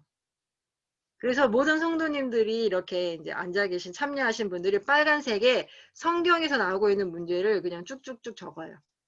그래서 그것을 말하지 않고 그냥 이렇게 어떤 보드판에다가 붙이고요.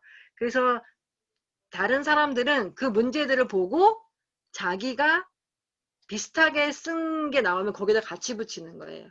그래서 이 빨간색 포스트잇은 한 사람 앞에 한 3장에서 뭐 5장 정도 이렇게 줄 수 있는 거예요. 왜냐하면 성경에서 발견될 수 있는 문제가 하나라고 규정 지을 수 없고 여러 가지고 세상의 문제는 더 많으니까. 그래서 이제 겹치는 문제들은 서로 이렇게 붙이고, 그다음에 세상에서 나오는 문제나 이런 우리가 지금 현실에 살고 있는 문제는 신문을 가지고 와서 한 일주일 정도의 신문을 서로 막 이렇게 보고 거기서 오려서 그 신문 내용을 이제 문제로 붙이는 거. 이런 식으로 활동을 하게 합니다. 그 다음에 푸른색 포스트잇을 빨간색 포스트잇과 같은 수로 줘요. 그리고 하나님께서 그 성경 속에 있는 문제를 어떤 은혜를 통해서 풀어 나가셨는가. 그리고 또 동일한 방법으로 이 세상에서는 그 문제에 대해서 우리가 어떻게 접근하는 것이 하나님의 방법일까에 대한 이야기까지를 합니다. 그래서 이거는 앉아서만 이야기하거나 듣는 것이 아니기 때문에 몸으로 활동하는 거기 때문에 굉장히 좋은 기억을 남길 수 있는 활동이라는 것을 볼 수 있었습니다. 그러나 아직은 실험적인 말씀 나누는 형식입니다. 그런데 이렇게 한번 해보면 굉장히 재미있습니다. 마태복음 21장 1절부터 11절에 예수님이 그 낙이 어린 양이 아니고 어린 말을 타고 들어가시는 그 이제 종려주의를 그린 그 본문인데요. 이거 이제 하기 위해서 이런 질문들을 만들어 봤습니다. 여는 질문은 오늘 오면서 신경 쓴 거. 그 다음에 본문에서 문제가 되는 거, 예수님과 제자들, 뭐 예수님과 바리새인들의 나타난 갈등, 또 예수님과 그 시대상과의 갈등, 그 다음에 우리가 살면서 그런 비슷한 문제들이 어떤 게 있는가, 예수님은 그 갈등을 직면하고 어떻게 그 문제들을 풀어나가시는가, 그리고 세상 속에서 우리가 경험하는 갈등은 그러면 어떻게 우리가 또 해결해 나갈 수 있는가, 이런 이야기를 하는 게 배울 점이 서로에게 굉장히 많은 거예요. 목사님 한 분은 목사님의 경험이 굉장히 제한되어 있고 책을 많이 읽는다 할지라도 그 공감에 있어서는 약할 수밖에 없는데, 이렇게 그냥 우리의 삶을 같이 이렇게 공유하고 있는 형제 자매들과 이런 이야기를 했을 때 그 생겨지는 역동은 훨씬 더 저는 강력했다라고 말씀을 드릴 수 있습니다. 그래서 회복적 성경 연구는 우리가 가지고 있었던 성도로서의 고난을 다시 이제 찾아오는 길입니다. 그런데 중요한 거는 약간 전제가 필요한데, 개인적인 성경 읽기나 연구가 있을 때 더 효과적이고, 성경 말씀을 하나님을 알아갈 수 있는, 하나님이 원하시는 뜻을 발견할 수 있는 통로라고 생각하고 계속 사모하고 읽는 것이 중요하다는 것을 발견하고요. 그 다음에 모든 사람의 소리에 경청할 수 있는 숫자가 필요합니다. 너무 많은 숫자일 경우에는 가능하지 않다는 거. 그 다음에 우리가 토킹 스틱을 이렇게 돌리고 있잖아요. 약자, 평상시에 별로 말하지 않은 사람들의 목소리가 잘 반영될 수 있도록. 그리고 여기서 끝나는 게 아니라 이게 삶과 어떻게 연결되어지는지, 말씀이 삶과 연결되어질 수 있는 포인트를 항상 점검을 해 주셔야 돼요. 그 다음에 만났을 때에 우리가 어떻게 그 말한 것들을 실천했는가를 확인할 수 있는. 그래서 이 회복적 성경 연구는 우리로 하여금 우리가 가지고 있었던 원래의 하나님의 자녀로서의 권리를 다시 회복할 뿐만 아니라 공동체를 더 많이 세울 수 있는, 그리고 약자가 더 많이 자신의 이야기를 드러내고 공동체에서 자신의 역할들을 할 수 있는 그런 것이라고 생각을 합니다. 여기까지 저도 하겠습니다. 들어주셔서 감사합니다.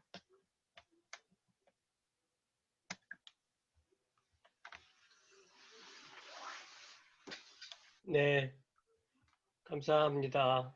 우리 문선주 목사님이 시간을 정확하게 지키셨네요. 우리가 30분씩 하기로 했거든요. 그래서 지금 8시 10분이 됐습니다. 그래서 여유롭게 같이 참여할 수 있게 되는 것 같아서 좋습니다.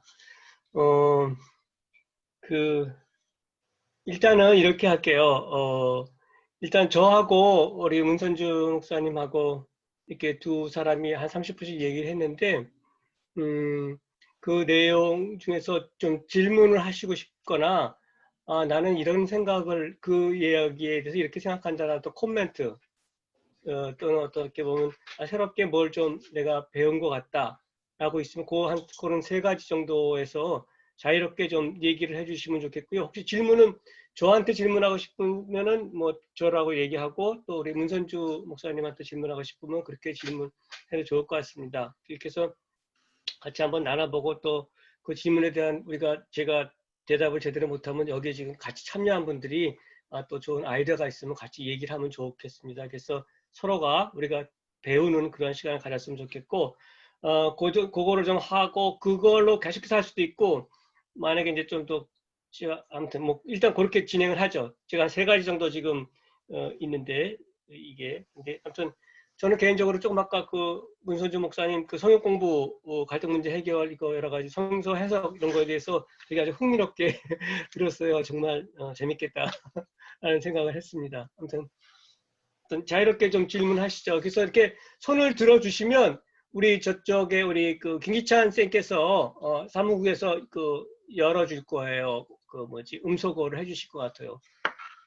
질문을 좀 다 코멘트도 그렇고 이게 얘기를 좀 자유롭게 하셨으면 좋겠습니다. 그렇지 않으면 제가 서클로 돌립니다. 네, 여혜수 선생님 감사합니다. 여혜수 선생님. 네. 네, 안녕하세요. 정말 잘 들었습니다. 황필교 목사님이라고 부르니까 참 어색한데요. 네, 황필교 목사님. 회복적 교회의 원리, 내용, 이런 거 잘 설명해 주셔서 감사하고요.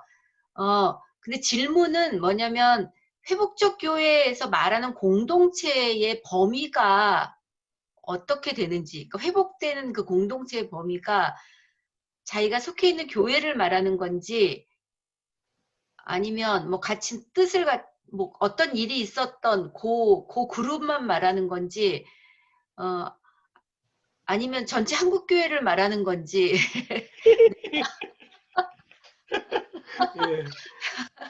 네. 네. 네. 그리고 네. 문선주 목사님께는 네. 나중에 할까요? 아니 하세요 같이. 네.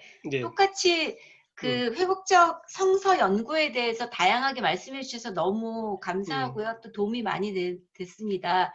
근데 그 아나베프티스트 교회는 규모가 어느 정도인지 보통. 그래서 아까 일반 교회와 가정 교회 이렇게 이제 그 설문조사 예로 들으셨는데 혹시 가정 교회 규모로만 다 구성되어 있는지 그게 좀 궁금했습니다. 어떻게 할까요? 한 2분 더 이렇게 만약에 저나 문선재 목사님한테 질문을 하시면은 그렇게 질문을 같이 받은 것도 좋을 것 같아요. 그렇게 하고 다음에 어떻게 할까? 그냥 할까요? 또 질문하고 싶은 분 계세요? 일단 그러면 저 생각을 얘기해 볼게요.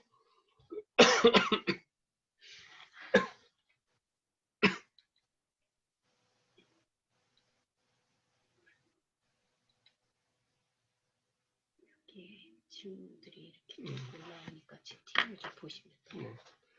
네, 저도 지금 아까 여혜수 선생님께서 이렇게 질문하시니까 좀 당황했는데, 저가 이해하는 건 그래요. 공동체 회복이라고 할 때, 교회 공동체 회복이라고 할 때는 아마 자기가 속한, 지금 섬기고 있는 교회, 뭐 아무튼 그 교회인 것 같고, 여기 회복시정에서 말하는 공동체 회복이라는 거는, 그 서클 프로세스 안에서 이루어진다고 그랬잖아요.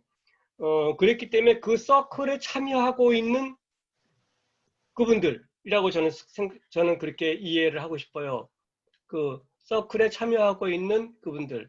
그러니까는 교회 안에서도 교회 전체적인 그 주제가 전체적인 걸 수도 있고 교회 안에서도 여러 가지 섹트가 있을 수 있잖아요. 그렇지 않아도 제가 아까 발제하다가 말하는데 마지막 8번째 주제가 그런 내용들이거든요. 그래서 서클이라는 개념 안에서의 그 회복을 저는 이해하고 싶어요. 그게 더 실질적이 아닐까. 근데 서클이라는 게 그러면은 뭐 실질적으로 이렇게 모여서 있을 때는 한 15명, 한 20명 정도가 서클하는 게 가장 적당하다고 얘기하는데 큰 서클은 어떻게 할 거냐라고 또 얘기할 수도 있잖아요. 그거는 뭐 또 뭐랄까 단계로 넘어갈 수도 있지 않을까요? 방법론에 있어서는 요즘 교회에서 셀모닝 같은 거 많이 하니까 저는 그렇게 이해하고 싶어요. 그래서 아까 여혜 선생님께서 말씀하신 것처럼 개교회일 수도 있고 또 한국교회라고 한다 하더라도 한국교회도 아젠다가 있다고 한다면 그 아젠다에 관심 있는 사람들이 모여서 논의를 한다면 그것도 서클 프로세스 안에서 논의한다면 어떤 그 안에서 무엇이 나올 수 있겠죠. 그래서 저는 그렇게 이해를 하고 싶어요. 네, 문선재 목사님. 네, 한국에는 아나베프티스트 교회가 이 춘천에서 예수촌교회라고 해서 제일 먼저 세워진 교회고요. 저희가 이 교회는 메가처치라고 불러요. 아나베프티스트의. 그래서 이 교회는 한 50여 명 정도가 다니고 있는데요.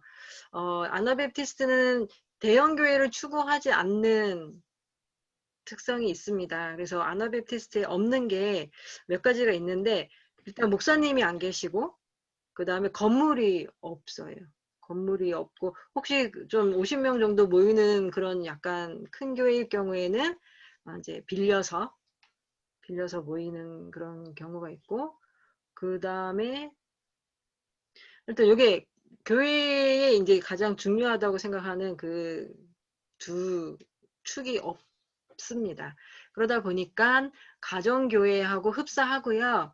또 춘천 예수마음교회라고 하는 예수촌교회가 이렇게 분립시킨 교회가 있거든요. 그 교회도 한 20여 분 정도 다니시는데 그 교회도 메가처치라고 불러요. 그러니까 교회가 가정교회가 한 세 가정, 네 가정 정도 모여 있는 교회로 메로나이트 교회를 이해하시면 되고, 교회를 더 크게 할 의사나 뭐 소망이나 이런 방향성은 없어요. 그러다 보니까 지금 제가 말씀드렸던 그런 성경 연구가 쉽게 이루어질 수가 있습니다. 네, 감사합니다.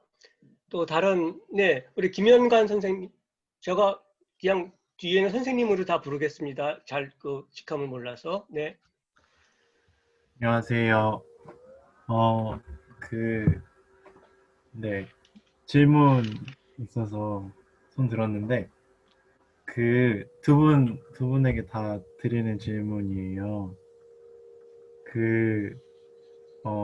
여튼, 성경을, 회복적 정의의 관점에서 구체적으로 어떻게 읽을 수 있는지 배운 게, 좀 놀랐던 것 같아요.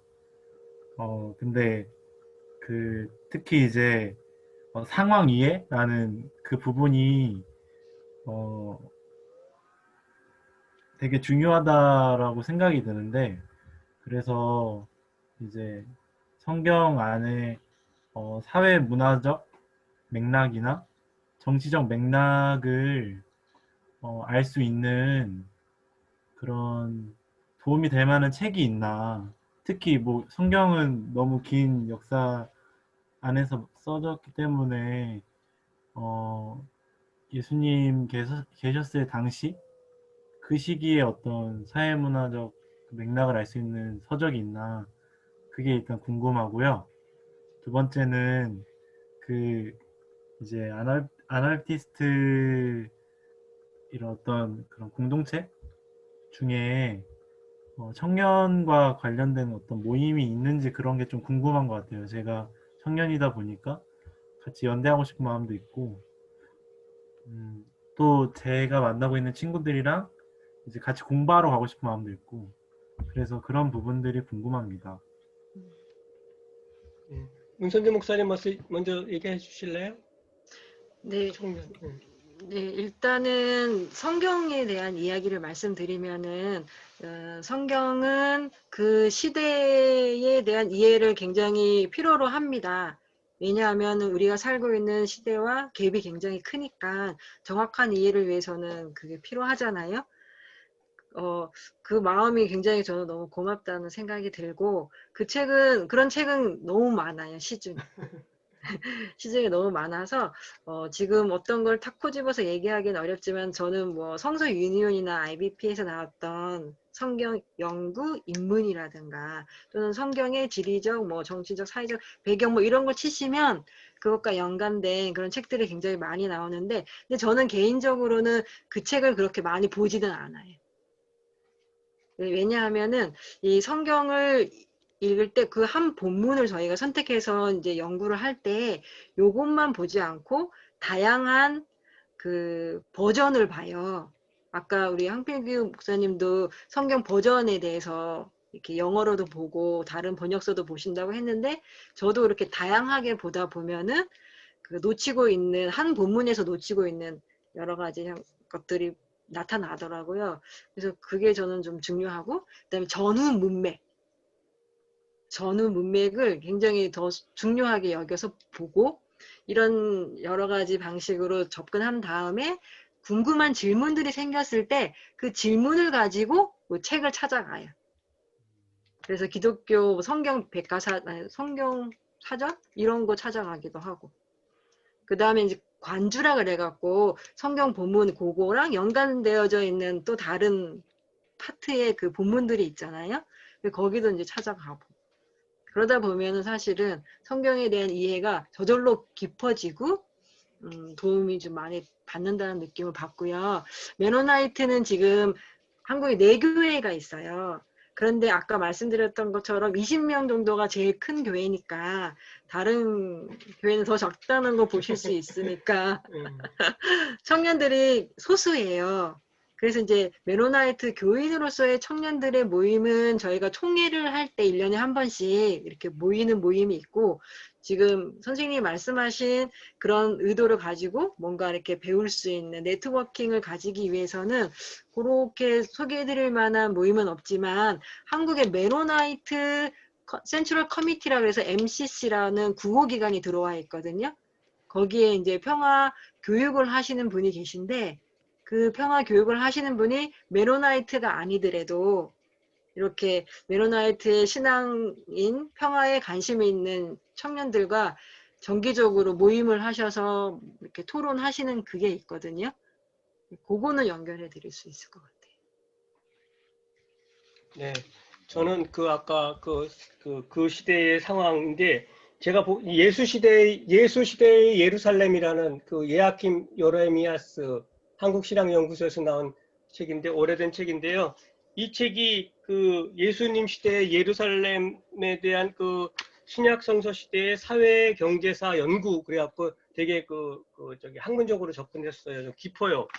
좀 읽다 보면은 뭐 너무 디테일해갖고 좀 그런데, 아무튼 보시면 좋고, 아까도 말씀하셨지만 요즘은 유튜브에서 그냥 궁금한 거 치면은 웬만한 거는 나오는 것 같아요. 그래서 그거를 좀 하나의 방법으로 보시면 좋을 것 같다라는 생각 들고, 아무튼 성경을 그래서 요즘은 아까 제가 도마복음도 얘기를 했지만, 지금 도마복음이 아까 이제 4대 복음 말고도 뭐 복음서가 그때 많이 발견됐다고 해요. 이집트 카이로에서 한 200km 떨어진 곳에 나그 함마든가에서 1945년 그때에 엄청나게 많은 그 복음서들이 발견됐어요. 뭐 마리아 복음서도 있고 빌립 복음서도 있고 베드로 복음서도 있고 이 도마 복음도 있고 다 있는데, 그 중에서 가장 그 가치가 있는 게 지금 도마 복음이라고 얘기하는데, 왜냐면은 아까 말한 것처럼 로기온이에요. 로기온. 예수의 그 고유 말씀만 114가지를 모아놓은 거예요. 그러다 보니까 그 로기온을 가지고 마태, 마가, 누가도 그거를 알고 있었기 때문에 갖다 썼다라는 거예요. 성경을 우리가 마태, 마가, 누가 보면 같은 내용인데 콘텍스트가 다른 게 있어요. 그렇죠? 똑같은 내용을 얘기하는데 거기 그 상황의 콘텍스트가 달라요. 그게 왜 그러냐면 마태, 마가, 누가도 어떤 걔네들이 그 사람들이 저기 참고한 그게 있다라는 거, 레퍼런스가. 그게 도마복음이라고 지금 얘기를 하고 있어서 많은 사람들이 도마복음에 대한 공부들을 지금 오강남 선생님인가 그분이 또 다른 예수라는 책을 썼죠. 캐나다에 계신 분인데 그 책 요즘 살려고 그랬더니 절판돼 갖고 안 팔더라고요. 그래서 아무튼 좀 더 깊게 들어가시려면 다양한 책들을 좀 접할 필요도 있다라는 생각이 좀 듭니다. 네.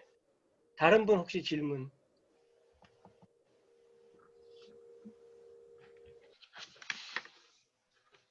아까 제가 뒷부분에 못한 부분이 있는데 그거를 잠깐 말씀드릴게요. 뭐냐면 교회에 적용하는 거를 얘기를 못했어요. 근데 그 교회에 적용하는 거 아까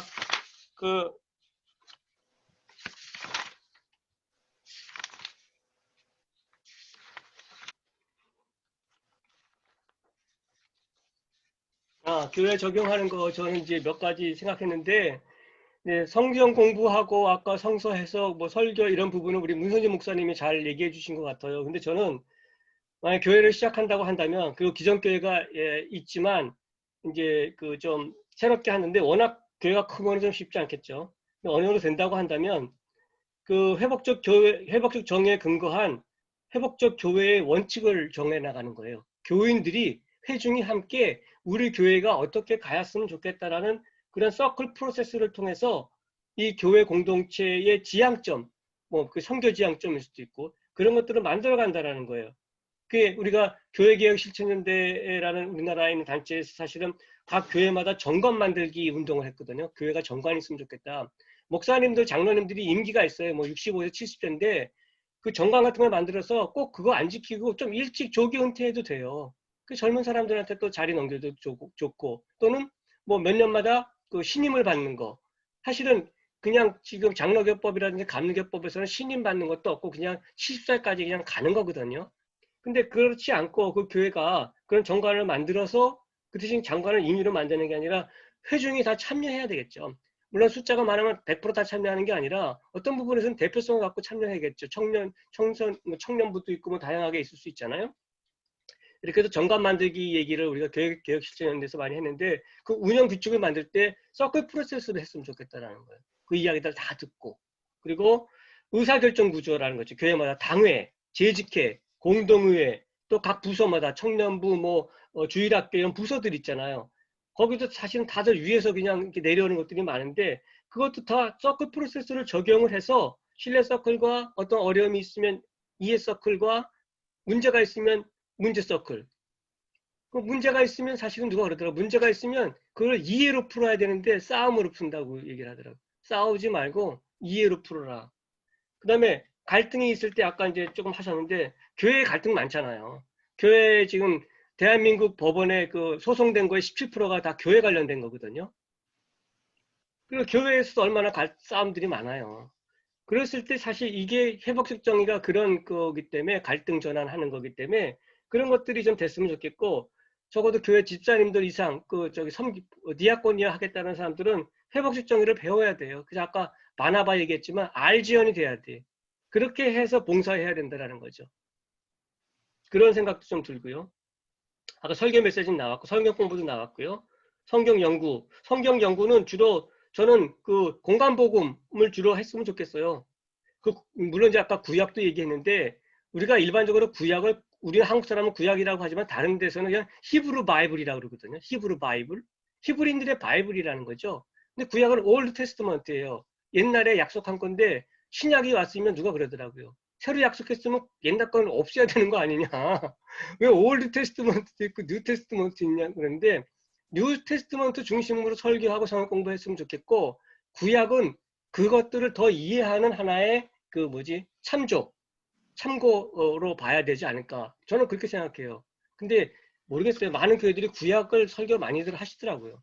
그래서 이제 죄 같은 거 얘기 많이 하고 이제 그러시는데 저는 그러지 않았으면 좋겠다는 생각이 좀 들고요. 신앙사경회, 신앙수련회 이런 것들이 많이 있잖아요. 이런 거 할 때 이런 주제에 어떤 그리스도의 평화, 하나님의 정의 이런 주제로 워크숍들을 하는 거예요. 2박 3일씩.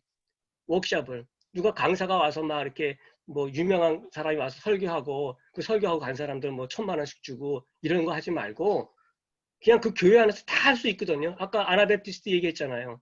교회 안에 다 그 풀이 인력이 있어요. 부족하면 부족한 대로 하는 거기 때문에 이런 그 신앙사경의 이런 것들 그 워크숍 그 MT 같은 것들을 그런 평화 워크숍으로 하는 거예요.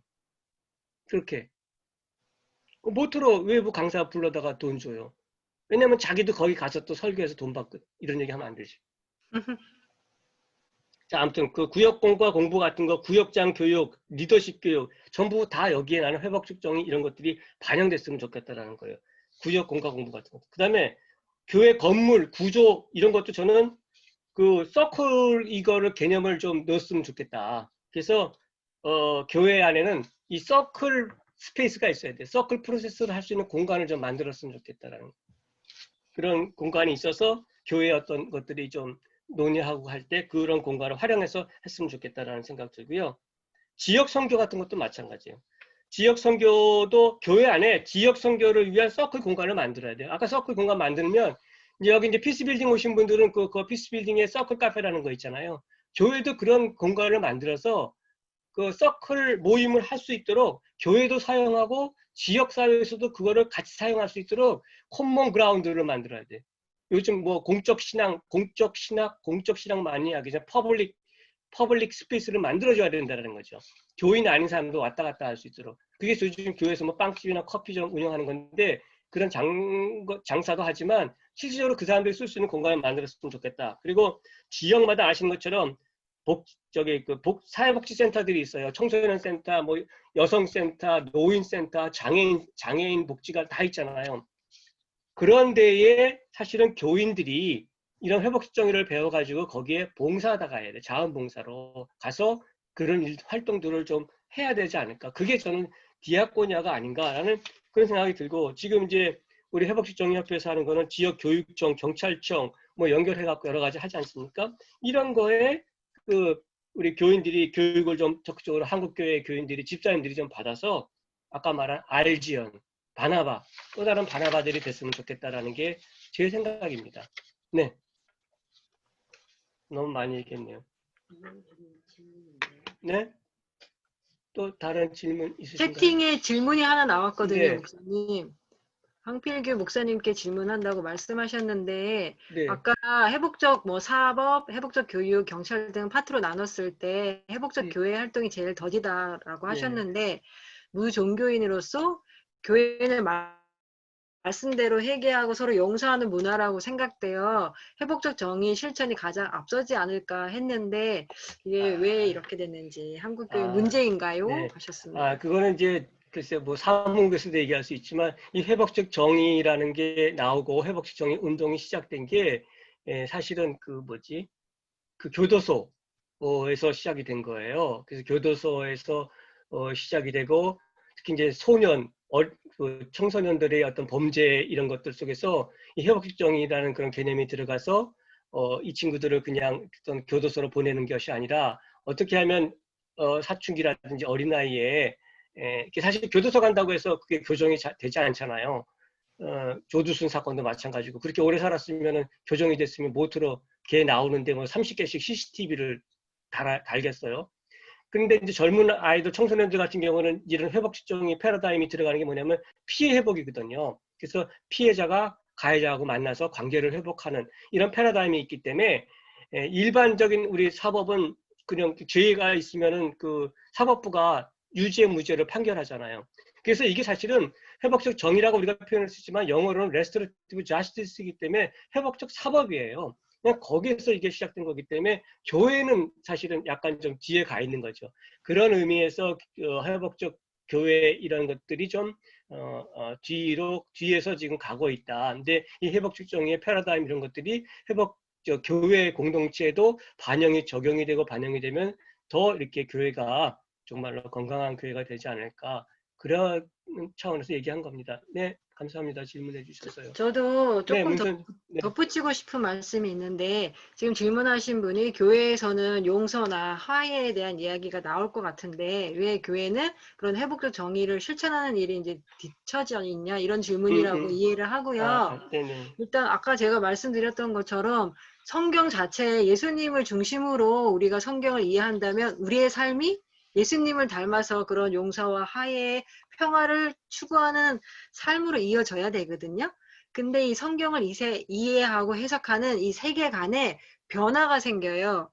그 세계관에 변화가 생기는 일이 우리가 역사 시간에 많이 배웠던 밀라노 칙령이라고 해갖고, 콘스탄틴이 로마 시대에 종교를, 특별히 기독교를 이제 막 박해하다가 이거를 공인화 시켰잖아요.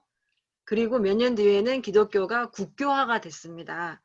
그러면서 이 기독교가 안경을 바꿨어요. 어떤 안경으로 바꿨으냐면 예수 중심의 평화의 안경을 쓰다가 이제는 힘과 권력의 안경을 쓰게 되는 거예요. 왜냐하면은 기독교가 이제는 국가를 축복해주는 기관이 되는 거예요. 예전에는 원수를 사랑해라 이런 가르침을 했다면, 이제는 기독교가 공식화되고 군인들이 전쟁을 나갈 때 축복해주는 자리에 가게 되고, 그러다 보니까 원수 사랑이라는 말을 할 수가 없는 게, 실천할 수가 없어요. 이 나라를 위협에 빠뜨리고 있는 사람들을 가서 무찔러야 되는 일들을 하는 군인을 축복해주다 보니까. 그래서 이 힘이라는 게 들어오면서 기독교는 예수님이 말씀하신 말씀은 그대로 있지만 이거를 해석하는 안경, 렌즈가 확 바뀐 거예요. 그래서 아까 황필규 목사님도 렌즈를 바꾸는 거, 이게 회복적 정의라고 얘기하셨는데, 기독교도 이 안경을 바꿔 낀 거예요. 뭘로? 권력과 힘으로. 그래서 교회에서 많이 기도하는 내용 중에 하나는 뭐냐면은요. 재밌는데, 머리가 될지언정 꼬리가 되지 말게 해 주시옵소서. 이런 얘기 제가 어렸을 때부터 되게 많이 들었거든요. 그러니까 우리 안에 어떤 마음이 그대로 있냐면 세상에서 힘을 얻고 권력을 얻고 다스리고 통치하고 이런 세상적인 방법이 하나님의 복이라는 거하고 굉장히 믹스되어 있어요.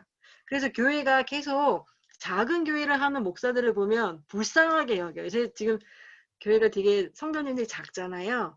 근데 저도 이 회복적 정의나 이런 거 듣기 전에는 그걸 창피하다고 아마 생각했을 수도 있어요.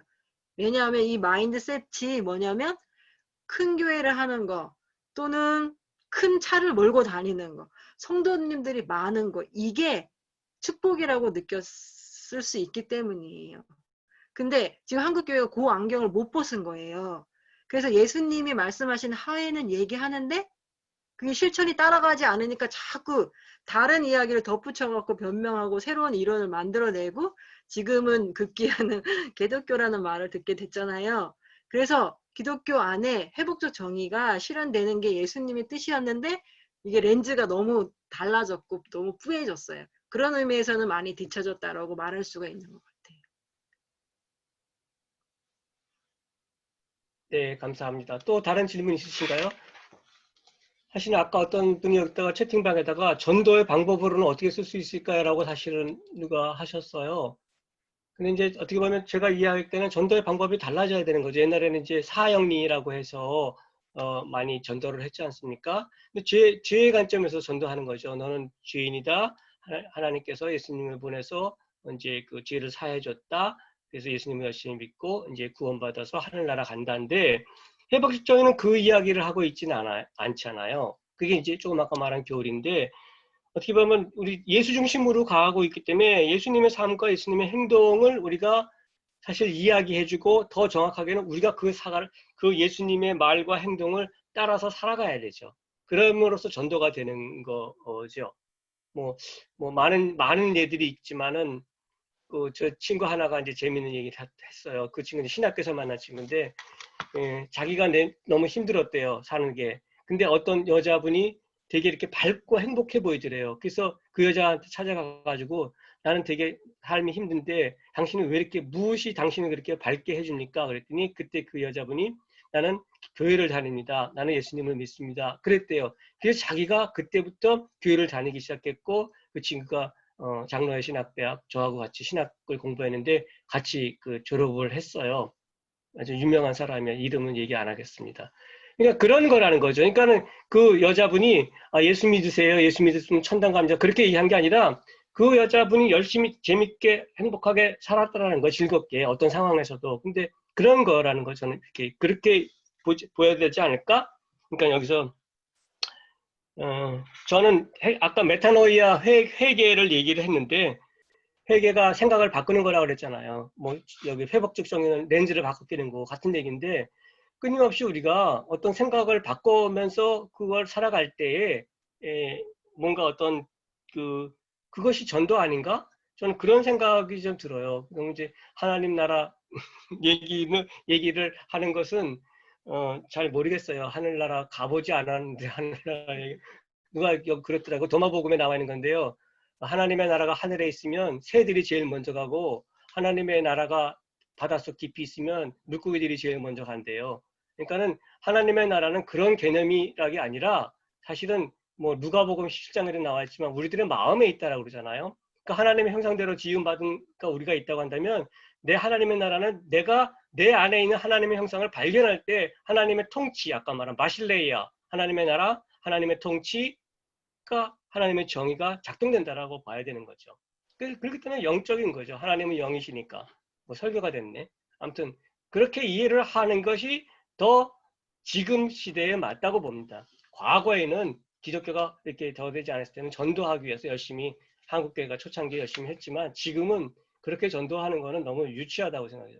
아무튼 네, 또 다른 질문이 있으신가요?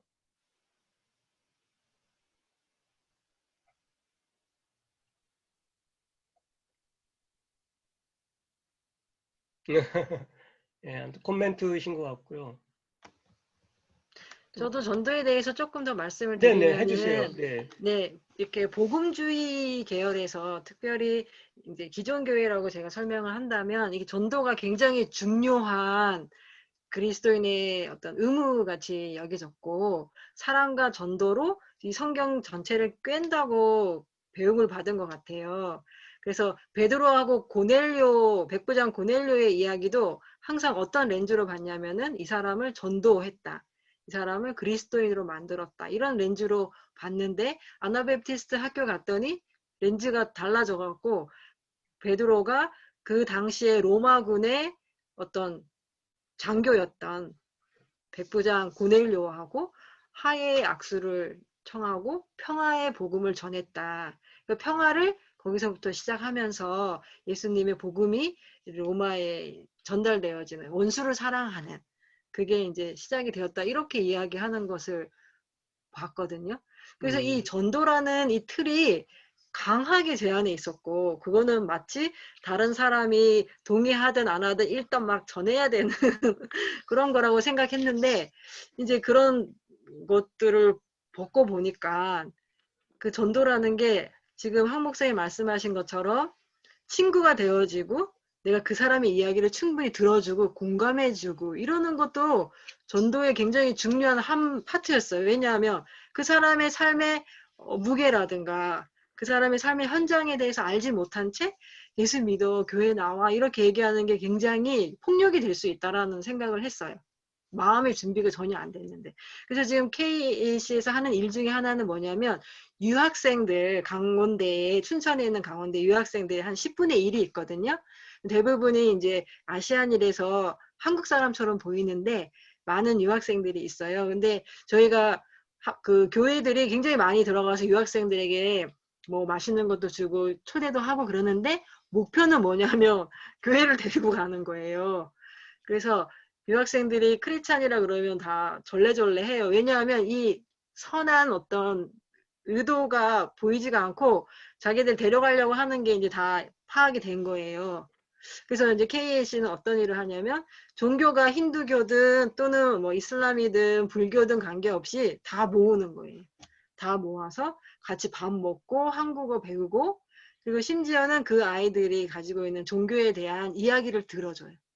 그래서 저거 지금 이제 코로나 때문에 잠깐 멈춰져 있지만 이슬람 친구는 그 라마단 기간에 밥을 7시 이후인가에 먹어야 되는데 우리가 그 친구 때문에 다 같이 저녁을 굶어줬어요. 그랬더니 그 친구는 왜 자신이 그렇게 라마단 기간에 밥을 안 먹는지에 대한 이야기를 할 시간이 있었고 우리는 이슬람교에 대한 이해를 굉장히 많이 가졌어요. 그 전에는 영적인 전쟁 이런 구도로 이슬람을 이해하고 라마단 기간만 되면 막 우리가 긴장하고 우리도 같이 기도해야 된다 막 이런 느낌이었는데 듣고 보니까 이 배고픈 걸 같이 경험하면서 그 공감, 가난한 사람들과 공감하고 그 한 끼를 모아갖고 돕는 목적을 갖고 있더라고요. 너무나 우리가 말하고 있는 어떤 피상적인 이론적인 가난한 자들과 함께하는 것보다 훨씬 더 실제적인 행동을 하고 있는 모습을 보고 굉장히 많이 배웠다 이렇게 얘기했었는데 저는 그 친구가 지금 크리스찬이 되든 안 되든 중요한 어떤 소통과 대화가 굉장히 의미 있었다고 생각하게 되더라고요. 그래서 회복적 정의는 사실은 더 돌아가는 길인 것 같아도 어떤 의미에서는 더 평화의 복음으로 가까이 가는 방법이다라고 생각을 합니다. 네, 감사합니다.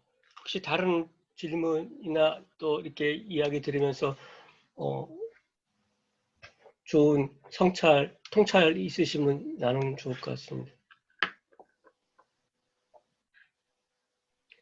그러면 시간이 지금 뭐 많이 지나갔으니까 제가 하나 같이 참여하신 분들한테 같이 나누고 싶은 건 향후 우리 회복적 교회 이게 좀 더 이렇게 진전되려면 어떤 것들이 좀 더 이렇게 우리가 더 많이 생각하고 연구가 되면 관심 가지면 좋을지 그런 것들이 혹시 좀 있으시면 자유롭게 나눴으면 좋겠어요. 아, 이런 쪽으로 좀 더 이렇게 회복적 정의가 우리 회복 교회 안에서 어떤 부분에서 더 이렇게 좀 디테일하게 좀 이제 이렇게 많은 좀 얘기는 했지만 또 그걸 하나하나 하려면은 사실은 디테일해야 되거든요. 그래서 그런 것들이 더 어떤 게 더 연구됐으면 좋을지 그런 생각들이 있으시면 한번 얘기해 주시고 주시면 좋을 것 같습니다. 얘기 안 하시면 제가 막 지명합니다. 저기 토킹 스틱 돌립니다. 네, 민경진 쌤. 네, 얘기하세요. 안녕하세요. 김민경 쌤. 김민경. 마이크를 받은 건 아닌데 네. 저는 아까 그 황필규 목사님이 그 수련회나 아니면은 각종 셀 모임에서 이런 걸 좀 시도해 보면 좋겠다라는 데 말씀해 주셨는데 사실 한국 교회가 회복적 정의에 대해서도 잘 모르고 성서적으로 렉시오 디비나를 하는 교회도 거의 별로 없고 그렇기 때문에 일상에서 소개되어지는 것이 제일 중요한 것 같아요. 회복적 정의가. 근데 그러려면은 교회 뭐 당회나 또는 장로님들 또는 재직계 공동회에서 이야기하기라는 되게 쉽지가 않더라고요. 저도 제가 지금 부임해서 사역하고 있는 교회에서도. 그래서 일단은 소그룹에서 알 수 있게 하려면, 그래서 그것이 전파될 수 있도록 노력을 하려면 제일 이제 중요한 게 이런 시기를 좀 이용하면 어떨까 이런 생각을 했어요. 예를 들면 뭐 여름 성경학교를 주일학교에서 하게 되면 그때 이제 뭐 아이들과 함께 하는 뭐 서클 방식을 진행을 한다거나, 실제로 저는 이제 제가 맡은 교육부 안에서 그렇게 이제 활동을 해왔는데, 그렇게 한다거나 아니면은 소그룹은 남신도회, 여신도회에서 각 그 연령대별로 회가 나눠져 있잖아요. 네. 그럴 때 그런 사람들이 그 회 안에서 이제 회장단들이 이제 회복적 정의에 대한 개념을 좀 배울 수 있는 기회가 좀 생겨서 알게 되면 셀그룹 안에 들어가서 본인들이 이끌 때 서클로 진행을 할 수 있도록 이렇게 조금이라도 알려줄 수 있는 시기, 그러니까 그런 강의를 좀 해주실 수 있는 기회가 돼서 각 그 교회에서 뭐 전교인 수련회를 한다거나, 물론 지금은 코로나라서 하기가 어려운 상태라서 못했지만 그런 시기가 됐을 때 그렇게 강의를 해주시고 회복적 정의 서클을 어떻게 적용할 수 있는지에 대한 방법을 시기적으로 알려줄 수 있는 그런 어떤 중심 센터가 있으면 좋겠다라는 생각을 해봤어요. 그러면 그것이 조금씩 소개가 되어서 나중에 각 회의 안에서 스스로 그런 모임들을 갖지 않을까, 네, 그런 생각을 해봤습니다. 그렇게 좀, 예, 회복적 교회 연구회에서 그렇게 각 교회들마다 소개할 수 있는 이런 제일 많이 하는 게 여름에 이제 시즌에 하는 건데, 그럴 때를 이용해서라도 좀 하면 좋겠다. 예. 네. 네, 좋은 아이디어 주셨습니다. 네. 또 다른 분 없으세요? 네, 우리 김해에서 손수자 선생님.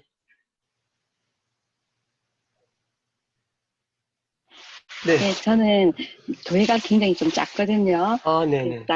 작은데 요번에 코로나 때문에 성경 캠프를 신청했는데 갈 수가 없는 상황이라서 이제 집에서, 그러니까 주일학교 어머니가 그 아이가 있는 집에서 이제 제가 그 회복적 교육해갖고 학교에 수업을 나가잖아요. 네. 그게 있는 몸놀이 섞어가고 토킹스들 가지고 이제 성경 내용 같은 거, 성경 읽고 어떤 결심 같은 거, 기도 이렇게 하고 이걸 갖다 그런 방식으로 했는데 너무 좋은 거예요. 와, 네. 왜냐하면 이제 보통 뭐 이런 캠프를 하려면 돈도 좀 많이 써야 되고 막 좀 그렇잖아요. 강사님 섭외하는 것도 그렇는데 제가 이거 회복적 정의를 딱 만나고 나서 저는 이제 그 교회들 다니니까 제가 처음 이거 오픈 강의 들었을 때 그 원수를 사랑하는 방법에 대해서 정말 좋은 길을 보여준 게 회복적 정의라는 확신이 들기 시작하면서 이제 요 회복적 정의를 이제 저는 멀리 있잖아요. 서울 이런 쪽이 안 있으니까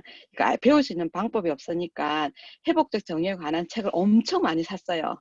사가서 집에서 보고 또 보고 막 이래서 너무 행복하고 좋은 거예요. 그래서 저는 목사님은 안 하시고 제가 목사 부인인데 제가 이게 너무 좋아가지고 그래서 이제 그걸 실제로 이제 그 작은 거실에서요 몸놀이 하고 토킹 스틱 가지고 토킹 스틱이 뭔지 이제 존중에 대해서 경청에 대해서 그래서 이미 저는 보니까 우리 음. 교회가 나눔방 같은 거 소그룹 모임에서 항상 성경 공부할 때 서클처럼 쉐어링 같은 거 하잖아요. 그죠? 그럼 네네. 역동 일어나서 울기도 하고 이렇게 경청도 하고 그 요소가 이미 우리 교회에서 가지고 있기 때문에 맞아요. 이게 이게 이제 저는 와 너무 교회에서 한 번만 좀 역동이 일어나기 시작하면 불이 완전히 번지는 것처럼 일어나고 해서 너무 좋은 회복적 정의가 우리 교회에는 너무 좋은 거라는 생각이 들어서 저는 이제 회복적 정의 너무 좋아하거든요. 네네.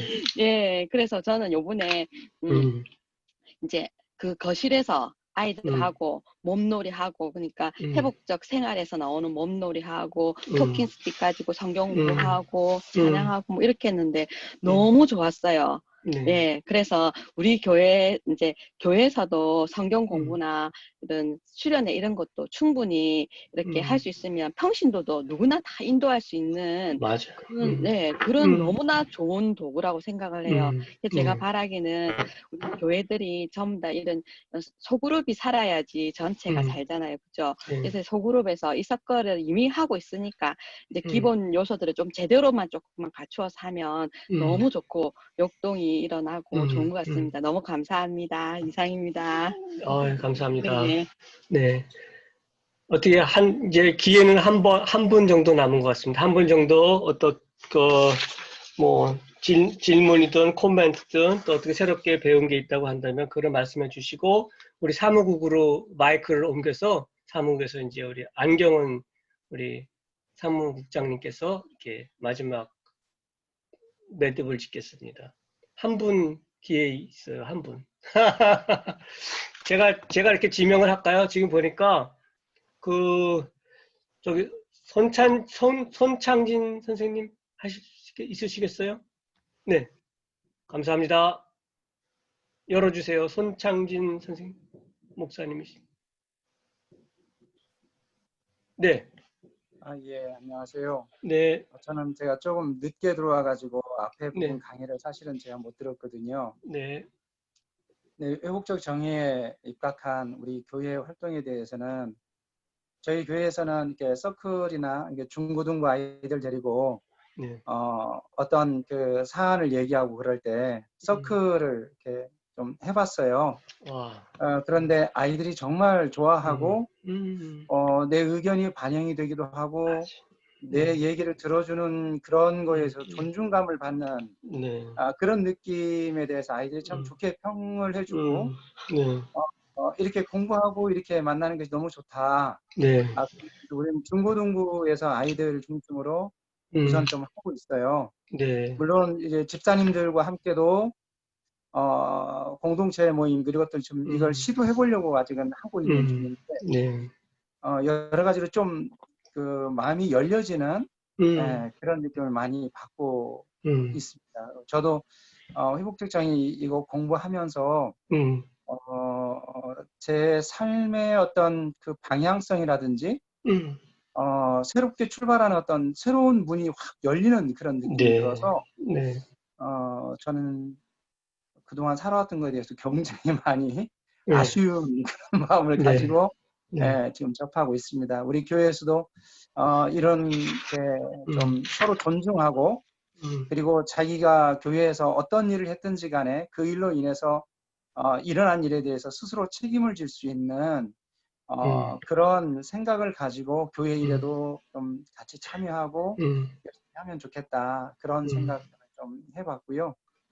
좀 많이 힘든 것은 어떻게 보면 우리나라가 가지고 있는 교육의 그 목회 교회의 조직이 아무래도 목사님, 장로님, 뭐 목사님, 집사님 뭐 이런 어떤 체제가 본의 아니게 수직적인 구조를 가지고 교회가 운영이 되고 있다라는 점에서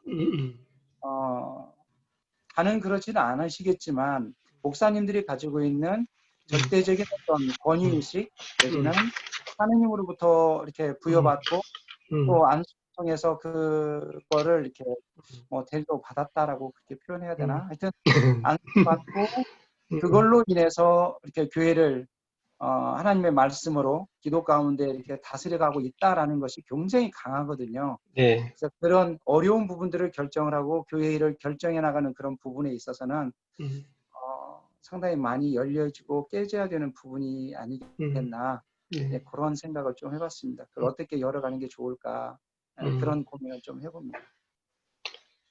아무튼 네, 지금 귀한 말씀 나눠주셔서 감사드리고요. 갑자기 이렇게 이 말씀 들으니까 우리 회복정의협회에서 이 회복적 정의를 반영하는 교회 목회에 그 교회 리스트를 쭉 뽑아가지고 이렇게 선전하면 좋겠어요. 그래서 이사 가면 그 교회로 가는 걸로, 이명을 그쪽으로 하는 걸로. 그래서 이 교회가 좋은 교회다라고 이렇게 그거 한번 기회가 되면 쭉 저기 리스트를 좀 만들어서 이렇게 우리가 어디에 김해에 어떤 교회가 있고 어떤 교회가 있고 이렇게 한번 나누면 좋겠다라는 생각이 들고요. 하고 싶은 말은 너무 많은데 시간상 우리 약속을 했으니까 지키는 걸로 해서 이 정도로 마무리하고 우리 안경원 국장님께서 마무리 발언해 주세요. 네, 오늘 저희 2020 회복적 정의 주간 4번째 줌 강의에 참석해 주신 여러분 감사드리고요. 이렇게 저희가 서클처럼 온라인이지만 이렇게 함께 연결되어 있다는 게 참 소중하고 값진 시간인 것 같아요. 그래서 각자의 처소에서 네, 정말 열정을 가지고 이 화면을 이렇게 보시는 여러분들을 보니까 굉장히 가슴 뭉클하고 많이 배우는 시간이었습니다. 감사드리고요. 지금 제가 보수교육 자격증 있으신 분들 상대로 보수교육 출석을 계속 체크를 했어요. 이렇게 하다 보니까 자격증은 있으신데 저희 협회 회원이 아니신 분들, 또 자격증은 없지만 협회 회원이신 분들, 또 회원이 아니신 분들 계세요. 저희 회복적 정의 협회는 순수하게 여러분들의 회비로 운영되는 기관 단체고요. 여러분들이 정말 정말 이런 값지고 귀한 이 운동에 함께 동참하고 싶으시다면 저희 협회 회원으로 가입해 주셔서 함께 저희와 끝까지 이 회복적 정의가 한국을 넘어서 전 세계로 좀 네, 전파될 수 있도록 함께 해주셨으면 좋겠습니다. 홈페이지에 들어오시면 저희 협회 회원 가입 방법이 있거든요. 그래서 해주시면 감사하겠고요. 원장님 책이 나왔어요. 오늘 출판사에서 저희가 받았습니다. 그래서 정말 따끈따끈한 그리고 겉표지가 정말 시원한 회복적 정의 세상을 치유하다라는 신간이 나왔습니다. 그래서 저희가 이 책을 저희 협회 그동안 쭉 후원해 주신 후원 회원들께는 무료로 저희가 드릴 예정이에요. 그래서 저희가 신청 링크를 이제 앞으로 보내드릴 거고요. 네, 함께 해주셔서 감사하다는 뜻으로 저희 원장님께서 결단을 내리셨어요. 그래서 협회 회원분들께는 저희가 무료로 발송을 해드릴 겁니다. 그래서 지금 그거에 관한 신청 링크를 만들고 있고요. 그 신청 링크를 받으시면 저희 쪽으로 다시 회신해 주시면 그 책을 보내드릴 예정에 있습니다. 많이 관심 가져주시고요. 또 주변에 홍보도 같이 해주시면 이 회복적 정의 신간에 대해서 많이 지역에 홍보가 될 수 있을 것 같아요. 그리고 내일 이제 마지막 우리 회복적 정의 주간의 마지막 강의가 있는데요. 내일은 그동안 저희 협회에서 가장 지금 열심히 활동하는 분야로서 회복적 경찰 활동에 관해서 내일은 강의가 있으실 거고요. 내일은 이제 주로 아마 저희 활동하시는 분들 위주로 신청은 하셨겠지만 관심 있으시다면 또 저희 협회로 신청해 주시면 제가 링크를 보내드리도록 하겠습니다. 네, 오늘도 함께 해주셔서 감사드리고요. 우리 모두가 지금 어떤 채팅방에 네, 채팅방에 주셨는데 원장님 사인을 해주시면 좋겠다라는 요청이 있으셨는데요. 원장님도 그 고민을 하셨어요. 근데 300명이 넘어서 근 400명이 되시거든요. 그래서 그 사인을 다 하시려니까 좀 많이 힘드시다고 해서 네, 저희가 그냥 책 보내드리는 선물로 네. 여러분들 혹시 사인이 받고 싶으시면 직접 피스빌딩으로 오시면 사인 해드린다고 하셨어요. 네, 직접 오시면 좋겠습니다. 그래서 혹시 직접 수령을 원하시면 저희 피스빌딩으로 방문해 주시면 되겠습니다. 네, 궁금하신 거 되셨나요? 네. 네, 감사드리고요. 저희 모두 마치는 의미로 이렇게 손을 흔들어서 인사하고 마치도록 하겠습니다. 감사합니다. 네. 수고하셨습니다. 수고하셨습니다. 네. 감사합니다. 윤선주 목사님 수고했습니다. 네, 감사합니다. 네. 두분 목사님 감사합니다. 네. 고맙습니다. 네. 감사합니다. 수고 많으셨습니다. 네, 감사합니다. 윤선주 목사님 감사합니다. 수고하셨어요.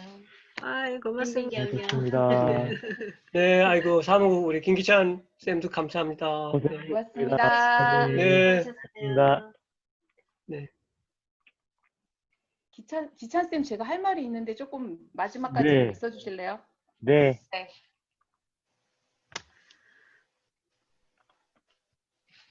오늘 너무 감사합니다, 다들. 목사님 감사합니다. 너무 잘 고생하셨습니다. 들었습니다. 네. 너무 고생하셨습니다. 감사합니다.